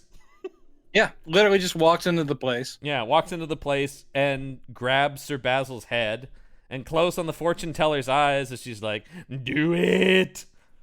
Yes. He presumably crushes his head, and we cut to a janitor sweeping up at the museum. Yeah, and my instant thought is, why would the fortune teller lady and her son want that to happen in their place? Yeah. Oh, great! Now I've got to clean up brains and bits of skull. Exactly. I mean, I just want the garden guy to be like, "I'll get the mop." Because you know that mummy's not cleaning up. Mummy squashing skull is, again, that's pretty balls out, but we don't see it. No, we don't even really like. We only barely imply it. Even it's not even. Yeah. Like, I wanted more of a sound at the least, or more of a cut to the mummy. I would have liked a cut to the mummy and maybe a little bit of blood up on his face. Like we get some bright hammer blood later. A little bit, but this movie's not that bloody by Hammer standards. Really? They've been getting bloodier, and this one kind of backs up a little bit. However, one of the deaths is pretty awesome. We'll get there. It is. And so we have this janitor sweeping up the museum, and then eventually he's like, "Hey, I'm gonna look in this closet because I know there's booze in here." Yep. And by the way, the janitor played by Dennis Miller, based on that. I'm gonna check out the closet. Gonna be a little pooch in there. This janitor is played by an actor who's like, "I'm gonna make the most of my 20 seconds of screen time," because he's like, "I'm the comic relief." Yeah. So it's all big reactions of him like, "Ooh, I'm sneaking in. Oh, there's the booze, and now I'm taking a quick little bit," and then he sees the body and it's, "Whoa! Oh no!" Yeah. Oh yeah. I just. Yeah. Apparently, Sir Basil has been hung on the hook. Hung on a hook in this. So once again, the mummy crushed this guy's head. I don't think the mummy did this to the guy. I have to imagine this is the Guardian guy dragged Sir Basil's body back to the museum and then was like, "Where do I put it? Let's see. Oh, this closet will be good. Kind of a boo sort of thing. It'll give you a little scare." What would Bess say? "You shouldn't have gone into the tomb." Oh, got it. Yeah, and so but first the guy does take a couple swigs from this bottle, and it turns around, he's like, "Oh, body!" Oh, body.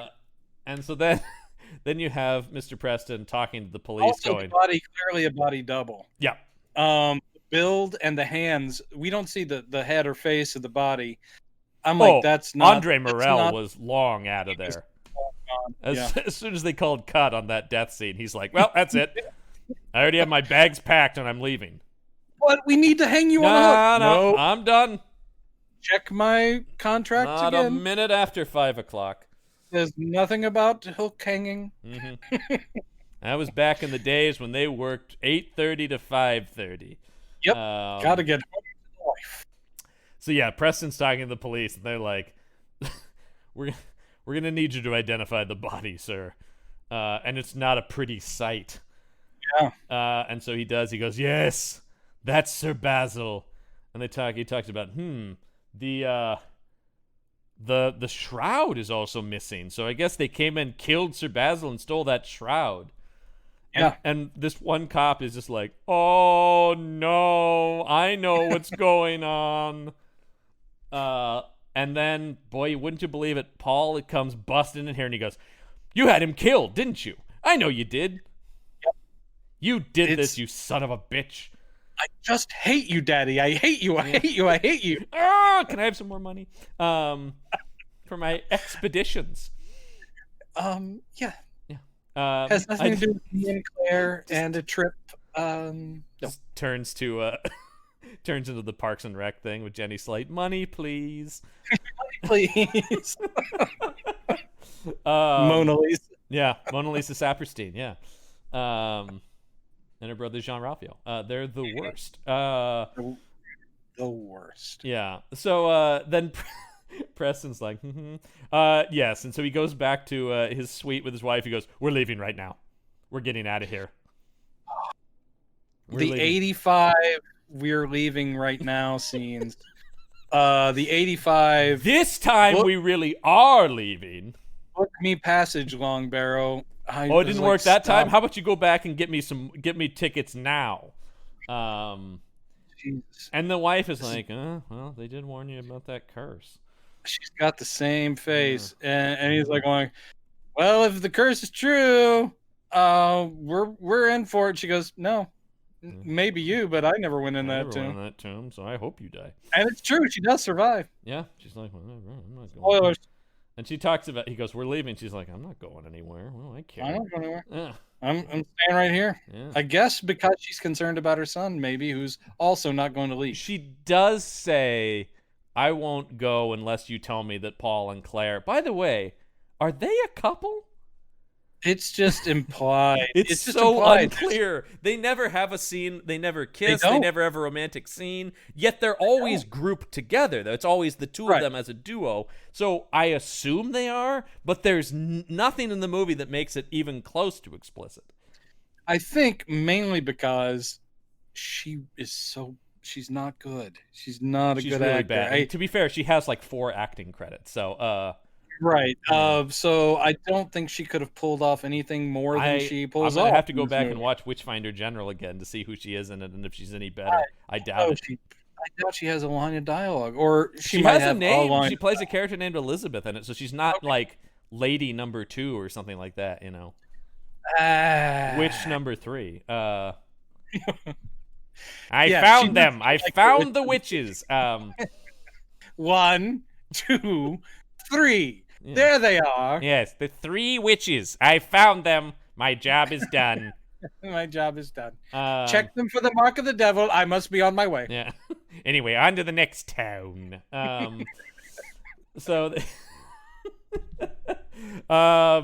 So yeah, she's just like, whatever. And then the inspector shows up, of course, immediately and says, "Yeah, you can't leave."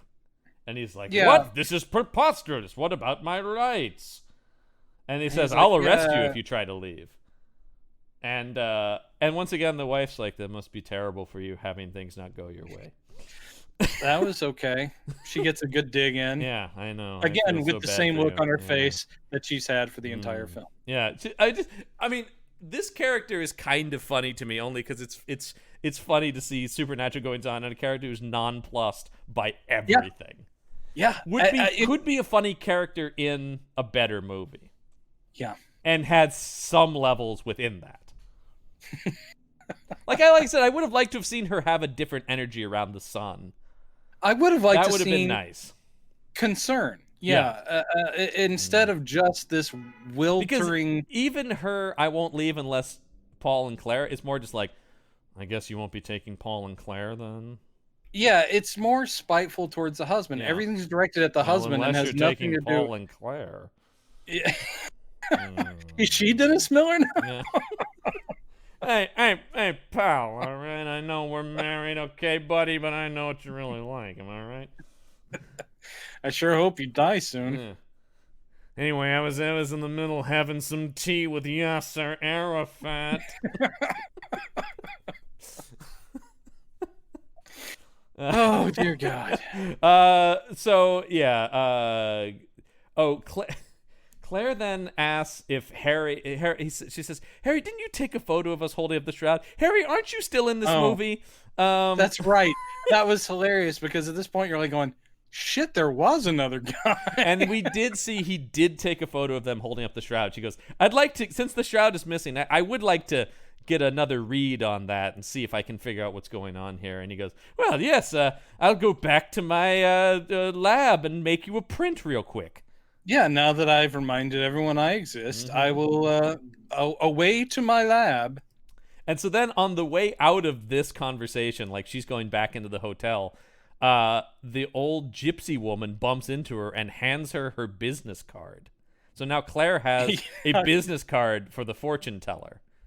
It's 1920s Cairo-ish. Yeah. And this British woman has been handed a business card by a local fortune teller, and it's in English. Yeah. And I do like that she looks at it and it's like, that will probably be important later, and puts it in her pile.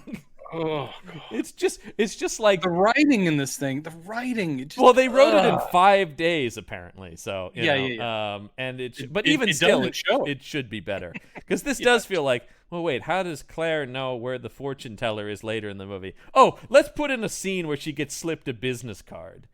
That's really what this feels like. We better cover our ass on this. So then and then we see the Guardian guy following them, to where he's making the print, what did I write here? Sometimes I can't read my own handwriting. Guardian follows them. Paul asks her about. He says, "Why were you afraid to read that shroud? What was that about?" I'm asking you days later, and it's just now occurring to me. Yeah. She says it has the power to bring life and destroy. Well, okay. That could be read several different ways. Yeah. It's kind of, let's see. I don't know. That doesn't sound nefarious necessarily. I mean, if you want to read nefarious into it, yeah. Yeah, but that's you. You're bringing that. That's to you. It. You're bringing that to it. Exactly. Yeah. You've always been negative, Claire. You're be that honest. person. Yeah. You're that person. Yeah. You're just a downer. Ugh. You're not clairvoyant. You're just a downer. And so then Harry does add in here. He says, I didn't think anything of it at the time, but maybe this is important now. I saw like a shadowy figure creeping around the alleyway last night. Yes. Anyway. It just occurred to me. And so then I saw this. Yeah, we cut back to the fortune teller who's watching them all have this conversation in her crystal ball. And then our guy, our pal, the temple guardian or whatever, Hasmid, he's just watching them. He's like, good movie. She's like, no. He's like, pause it. I have to go pee. Could you pause it? And he goes, Oh, okay, so if that Harry guy is going back to his place, let me go over to where I keep the shroud and this jackal statue. And I'll just run a quick prayer, which will activate the mummy. And so, he does his Coca-Cola, Pepsi, Dr. Pepper, Mountain Dew. Those are all registered trademarks. Don't do that. But you gave me nothing to say. There's no real Egyptian in this movie. I got to make up something. Whatever. Don't we have sponsors? Come on. RC, Safeway Select. Shasta.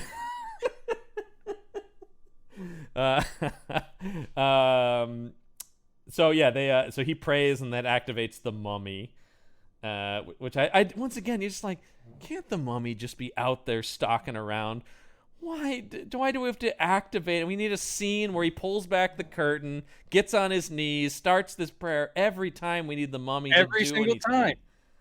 Actually, if this is what his job is, I mean, I hope there are benefits. I mean, I hope there's like good insurance, medical insurance or whatever, because Jesus, gotta spy on people, then got to run back to the museum, then got to recite the prayer and hold the shroud, then basically he has to follow the mummy, make sure the mummy did the job.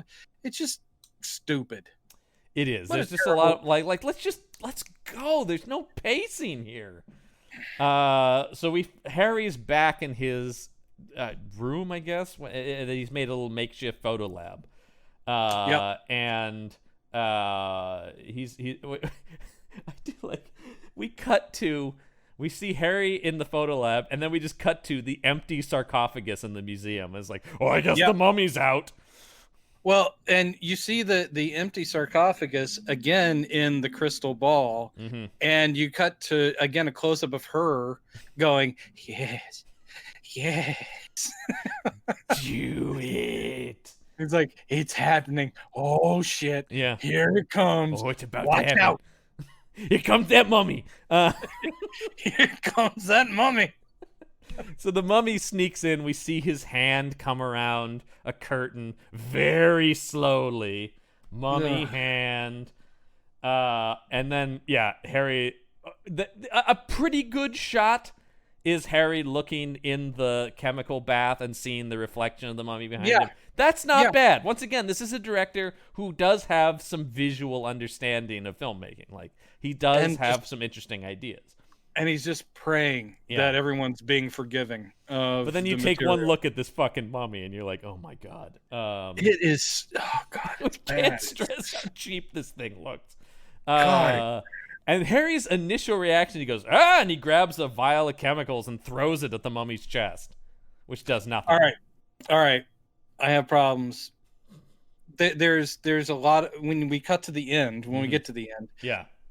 There's always a question of what actually can stop or hurt a mummy. And I just don't get how hydrochloric acid wouldn't burn through a mummy. Like, we've seen them get shot and it punches a hole. Absolutely. And the hole's like, I'm fine. Don't worry about the holes. I'm good. But that's acid continues to eat. It goes through. He's still made of substance, like, you know. Yes. Instead, he takes this stuff and he goes, yeah, no big whoop. Yeah. But it does give him an idea. Well, because then I like Harry goes over, and one of my favorite things in movies are incredibly sharp tripods. Yes. I've seen this in a few movies now. Yes. And he just impales the mummy with this tripod. Yeah, as you do. And actually, this effect didn't look bad when it goes into the chest and it's dusty and like concave. Yeah, like he's hollow. That's cool. That was pretty well done. I like it. Pretty well done. Not bad movie. We're in agreement on that one close-up shot where they just stabbed into a fake mummy chest. It looked pretty good. And so that doesn't do anything. Other than it's in him now. But he gets knocked to the ground. And yeah, the mummy grabs a jar of hydrochloric acid, and doesn't dump it on him, just lifts it up over him, and then squeezes the glass until it shatters and the acid hits him. Not bad. So again, that's not bad, except for again, okay. It would have made more sense if he picked it up and threw it down on him so it broke on the guy. Yes, so it doesn't coat his hands. Yeah, but we've already established he's immune to the acid earlier, so. We don't know how. No. That doesn't make any sense. Also, I made my mummy fireproof and acid-proof.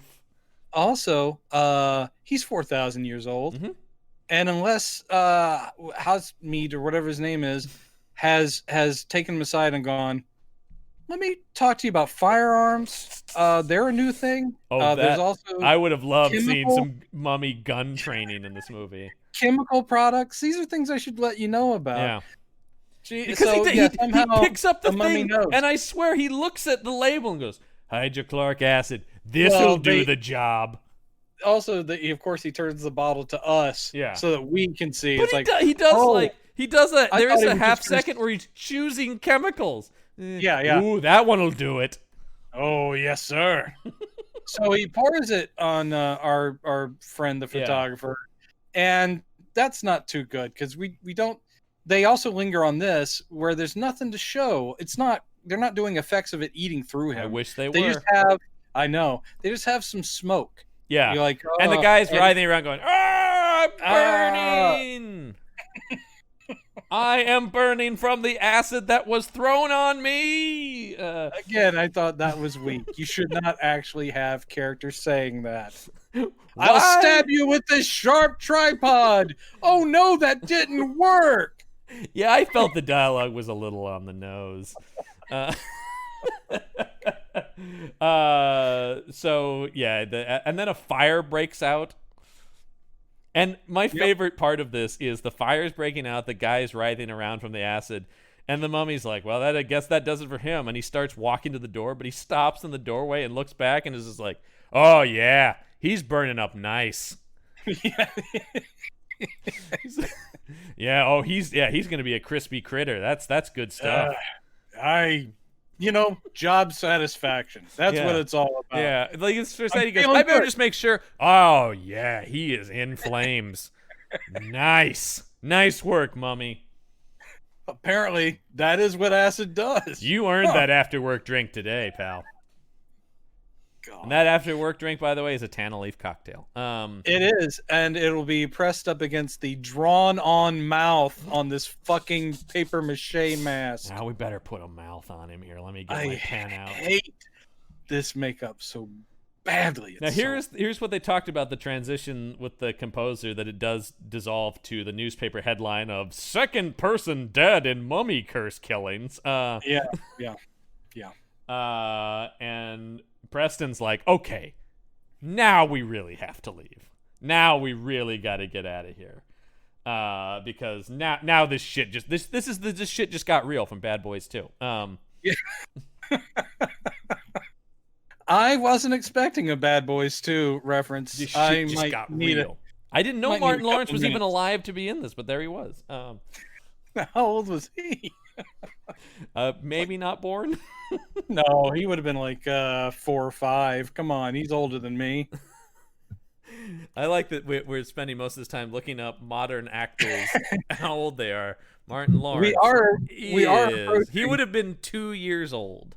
There you go. We are He was approaching born a in time- Frankfurt, Germany. Wow. Yeah, that's interesting. That puts the Black Knight in a whole new light. Don't you get it? He's black in medieval times. And he's Ooh. wearing a Jets jersey. No, Oh, God. Yeah, we're approaching a time when we're talking about these films where it'll be like, and I've just been born. I'm looking forward to that. Yeah. We're a couple of movies away. A few movies away. We're a few more movies away before I can say that. Yeah, a few more. Just a few more.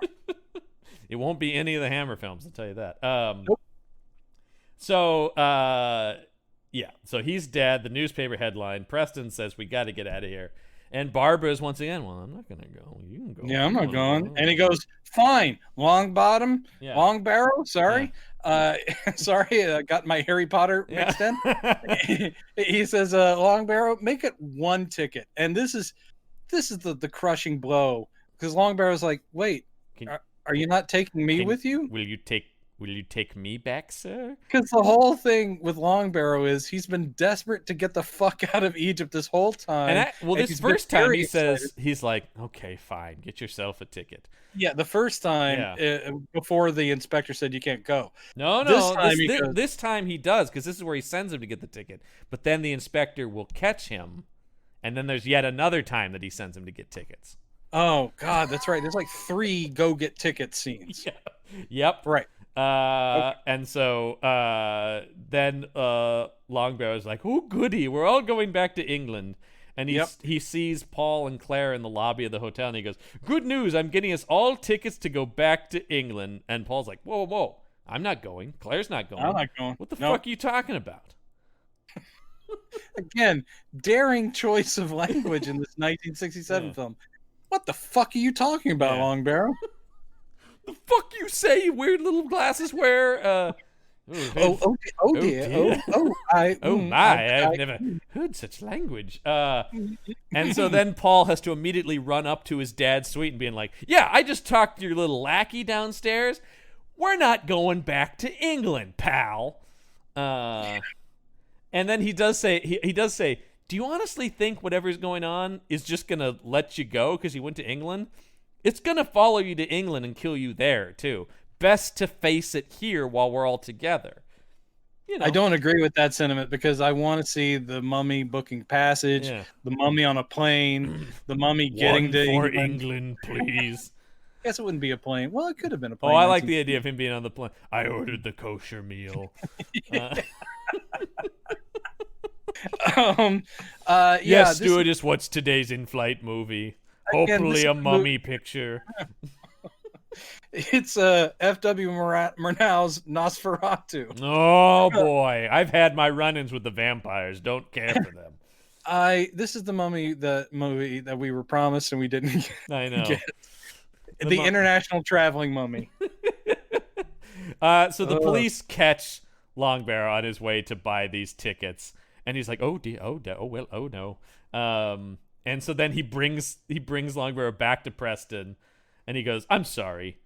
What part of 'don't leave' do you not understand? We caught this little fella at the shipping location trying to buy passage." He's like, back to I'm so sorry. I'm terrible at being discreet. I apologize. And basically, Preston is again an asshole. Well, Preston goes to the cop and says, I was just about to write a check for £1,000. Tries to bribe him. And maybe I could give that to you so you could do with it as you see fit. And he goes, no. Don't think of it as a bribe.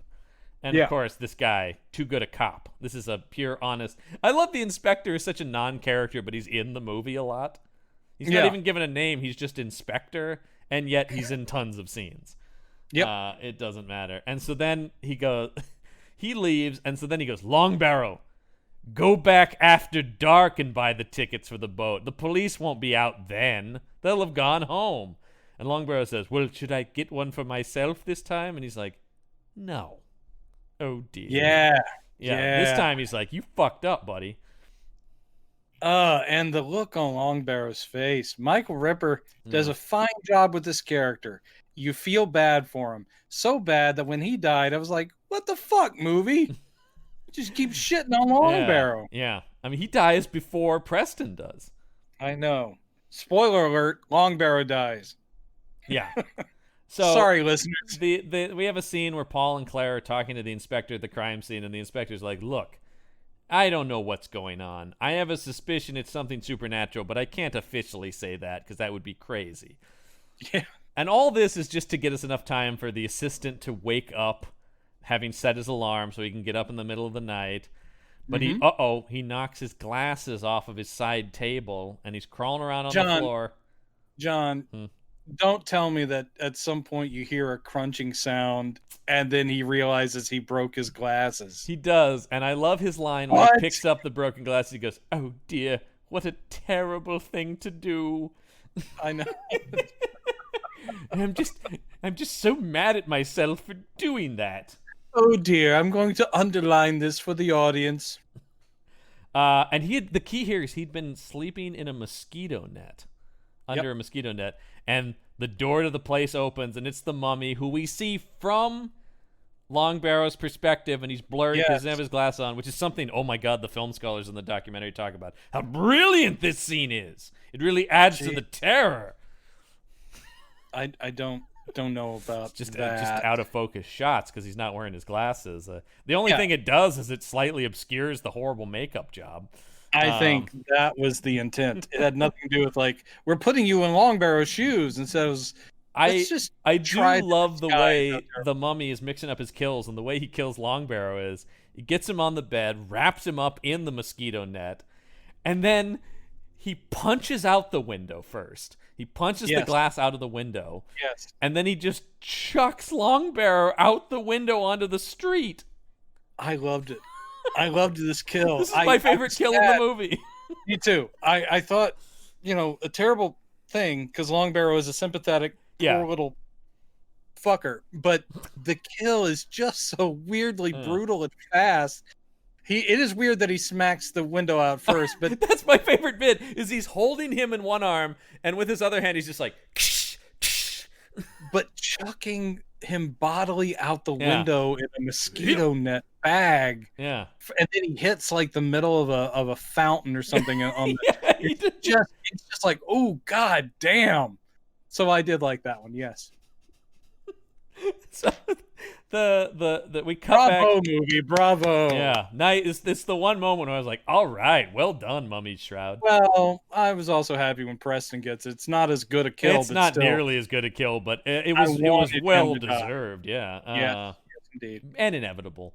Satisfying on a soul level. So we cut back, and the wife is continuing to just snipe at Preston.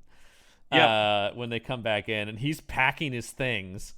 Because he just assumes that his ticket will be waiting for him, and so he runs out into the night. I put in quotes because it's broad daylight as Preston Yeah. is running around. We talked about this in one of the Dracula movies, I think. But this the is, day for night stuff is they don't it's even put the filter on it though. It just is daytime. Yeah. It's There's a little maybe bit, it's maybe evening. it's a mixed scene because there's a little bit of it later on that looks a little better, but it's still not convincing at all. The sun is going down, but it's supposed to be like midnight. Yeah, well, the whole thing is she goes, you have to get there by midnight. That's when the last boat or something leaves, and he's like, yeah, well, I may as well. I can't wait any more Long Barrow, so I'm just gonna go there and I'll catch a ride. And he goes out, and wouldn't you know it, he runs into our friend from the tomb. Well, and also because we see that the fortune teller is watching him pack in her crystal ball. She's watching this conversation and him packing. She's watching everything. She's watching us right now doing this. Hosmead runs into him in the street. He goes, "Oh, excuse me, sir. You weren't there when I popped out of the shadows in the tomb, so this will be fine." Yes, exactly. He doesn't know.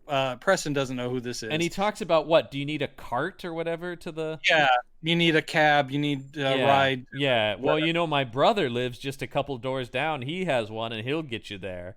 You just wait right here, and I'll be right back with him.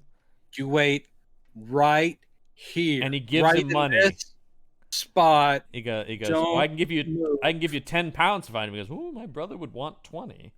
He's like, 20. See? Well, okay. Except for I don't know what Hosmead's just in character here. Yeah, but I love the idea that even when you're fulfilling the role of the guardian of the tomb, the last of the cult of whatever, blah blah blah, you can still grift. For your own. He doesn't keep this money though, because while he's waiting for Hosmead to get back, the mummy just rolls up and strangles Preston to death. Wait. He doesn't strangle him to death. Yeah, he does. Isn't this the smack against the wall? Oh, I think he does strangle him and then finish him with a smack against the wall. But then Yes. This is where you get a little bit of that blood, is that he literally just swings a dude's skull into the wall, which I did find satisfying. Yeah. And then leaves a bloody smear. And I'm like, yeah. A bright red hammer bloody smear. Yeah. And then the mummy just walks off, job done. And Hosmead comes back and he goes, "Oh, guess there was no cab," and then drops the $20 on him and is like, "That's right. He doesn't take you and your money, you son of a bitch." Man, he really made a point. Yeah, he does. So now there's only 2 people left to kill. Yeah, and the inspector once again says, "I'm running out of explanations for what's going on here." I can only assume it's a mummy. Yeah. And so he's talking about, he goes, then Paul remembers that they ran into that guard who told them that warning. He's only just now going like, that guy did say there would be death upon us for entering this. And then he turns around, he goes, "Isn't that right, Claire? Where'd Claire go?" Oh, man. You can't keep track of Claire. Yeah. And Claire has gone to the fortune teller. Remember when she got that card earlier? So that's how she knows where to go. Was that, do you think, an intentional setup? I think it might have been a little Easter egg. Once again, this movie introducing. You had to look closely. It was only for the true fans. So the ostensibly clairvoyant woman who knew where doom and death would strike very naively goes to see this fortune teller, another clairvoyant psychic woman, and doesn't seem to be aware that this could be a bad thing or that she's somehow connected to the evils. Yeah, because she's like, come in. And she's like, "Oh, yes, I see here in my crystal ball, your friends have died. They died for desecrating the tomb." And she says, "Oh, what's this I see here? You're going to die soon. But, I can save you." Yeah, this is weird. She's like going, all you gotta do is go to the mummy and tell him you're sorry. Yeah, tell him you're real sorry and you'll never do it again. Essentially, that's what it is. Yeah. She gives her this whole, like, you have to prostrate yourself and you have to say this ridiculous thing, and you have to say it in the proper old language, and you know how to do that, linguist lady. And she goes, yeah, I know how to say but she gives her this whole speech about, oh, great Prem, protector of the Pharaoh. Right. Sorry that I did a thing. You got to really butter him up first. You know? Yeah. You are so handsome and don't have a beer gut at all. No. You are svelte and comely. This mummy, the guy had a beer gut that seemed to have disappeared when he's in mummy form, though, because this is the Christopher Lee stuntman, so he's pretty trim. He is. As you would need to be, and he's a big guy too, because he's got a double for Lee. So, thing is, physically, this is an impressive mummy in one of the worst mummy outfits that has ever been on film. Bring back that Christopher Lee makeup. I mean, we mocked that a little bit, but it's way better than this. Listen, I've seen part of it looked all right. I've seen like Santo movies, those Mexican wrestler movies of the 50s. I've seen him fight Aztec mummies that looked better than this. Yes. So Jesus. Claire immediately runs down to the museum. She's on her knees in front of the mummy. But what's this? Hasmeed is there as well, and he's doing his little prayer thing with the shroud, and he's like, "That's what I did. Yes, RC Cola, Henry Weinhardt's root beer, orange slice, 7-Up, Bubble Up." Sierra Mist, it's a later edition. Crystal Pepsi. That one won't work out. New Coke, it's terrible. Watch out. Basically just Pepsi in a Coke can. People are going to hate it. So yeah, he's activating the mummy because I guess this is a setup. She can't actually get forgiveness because he wants the mummy to kill her. I couldn't figure out the motivations of trying to give her an out. Yeah. Other than it's just like, we're just going to make this one easy on the mummy and bring her to him.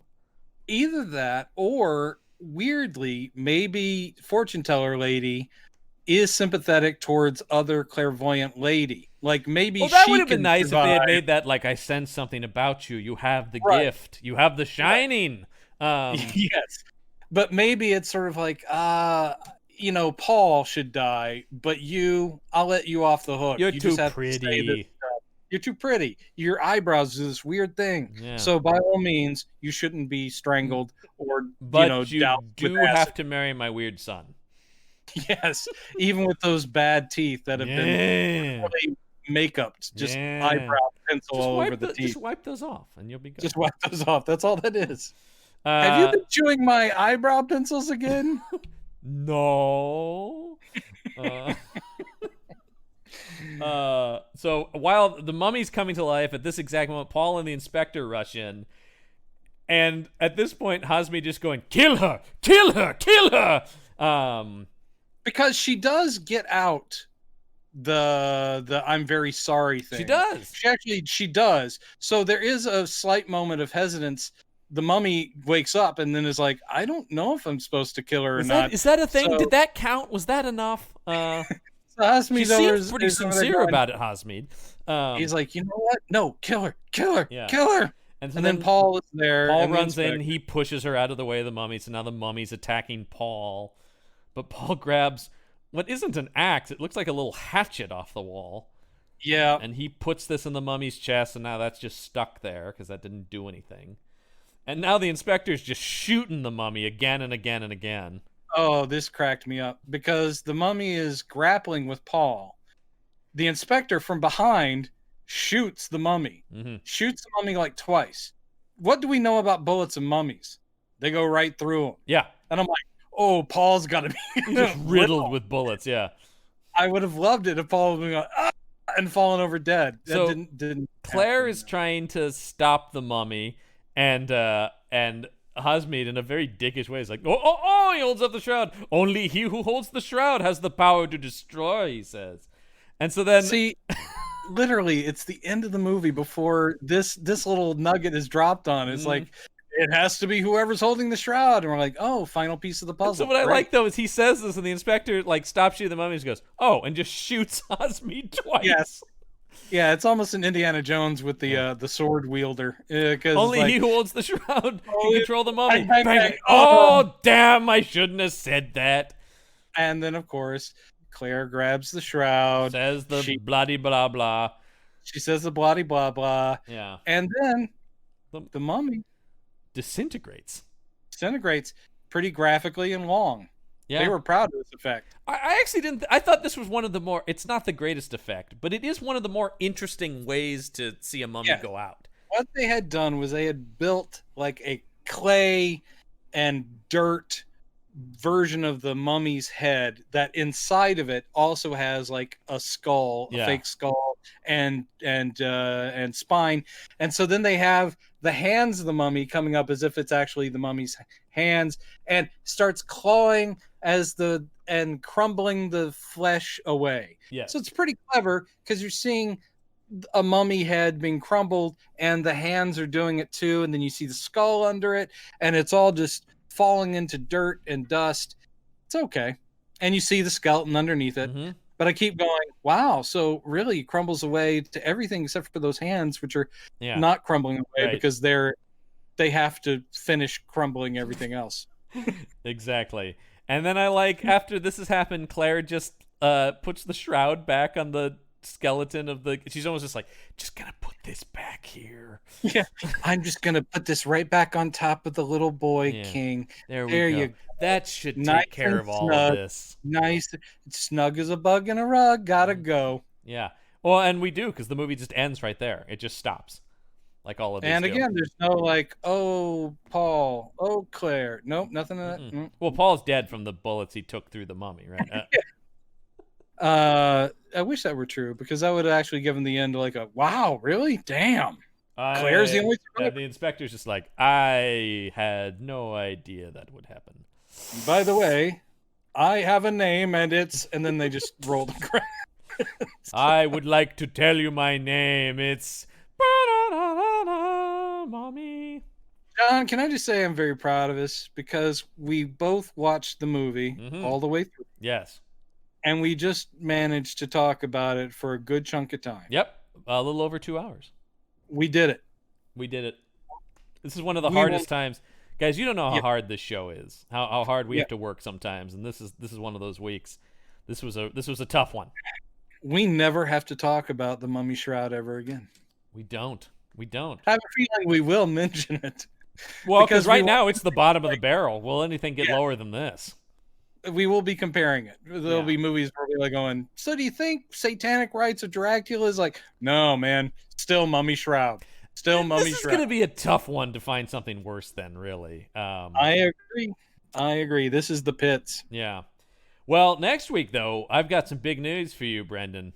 What's that now? Dracula has risen from the grave. Drax back? Drax back. Drax back? He's back. Last we saw him, slowly, sadly, pathetically sinking into ice. Unconvincingly. Yeah.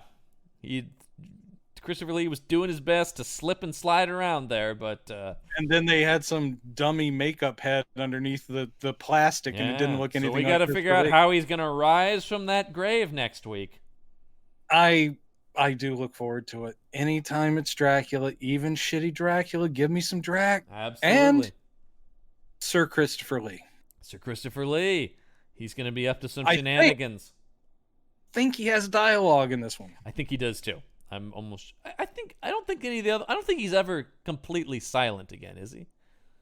No, but it is amazing you have an actor as good as Christopher Lee play this character for so many films, and if you put together all the dialogue he gets to speak as that character, it's like nothing. And it's weird because he's so eloquent when he's first introduced in Horror of Dracula. He's like, "Hello, Mr. Harker. I'm Count Dracula. Welcome to the place." Yeah, and I was just like, "Oh, okay." And then he's just like, "Anyway, I'll shut up for the rest of this movie." And then I'm going to be doing this for the next several years.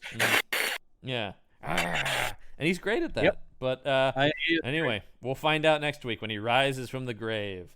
I can't wait. But that's going to do it for this week's episode of Campbell and Jones Meet the Monsters. I'm John Campbell. I'm Brendan Jones. And remember, there are such things as monsters. What about it, baby?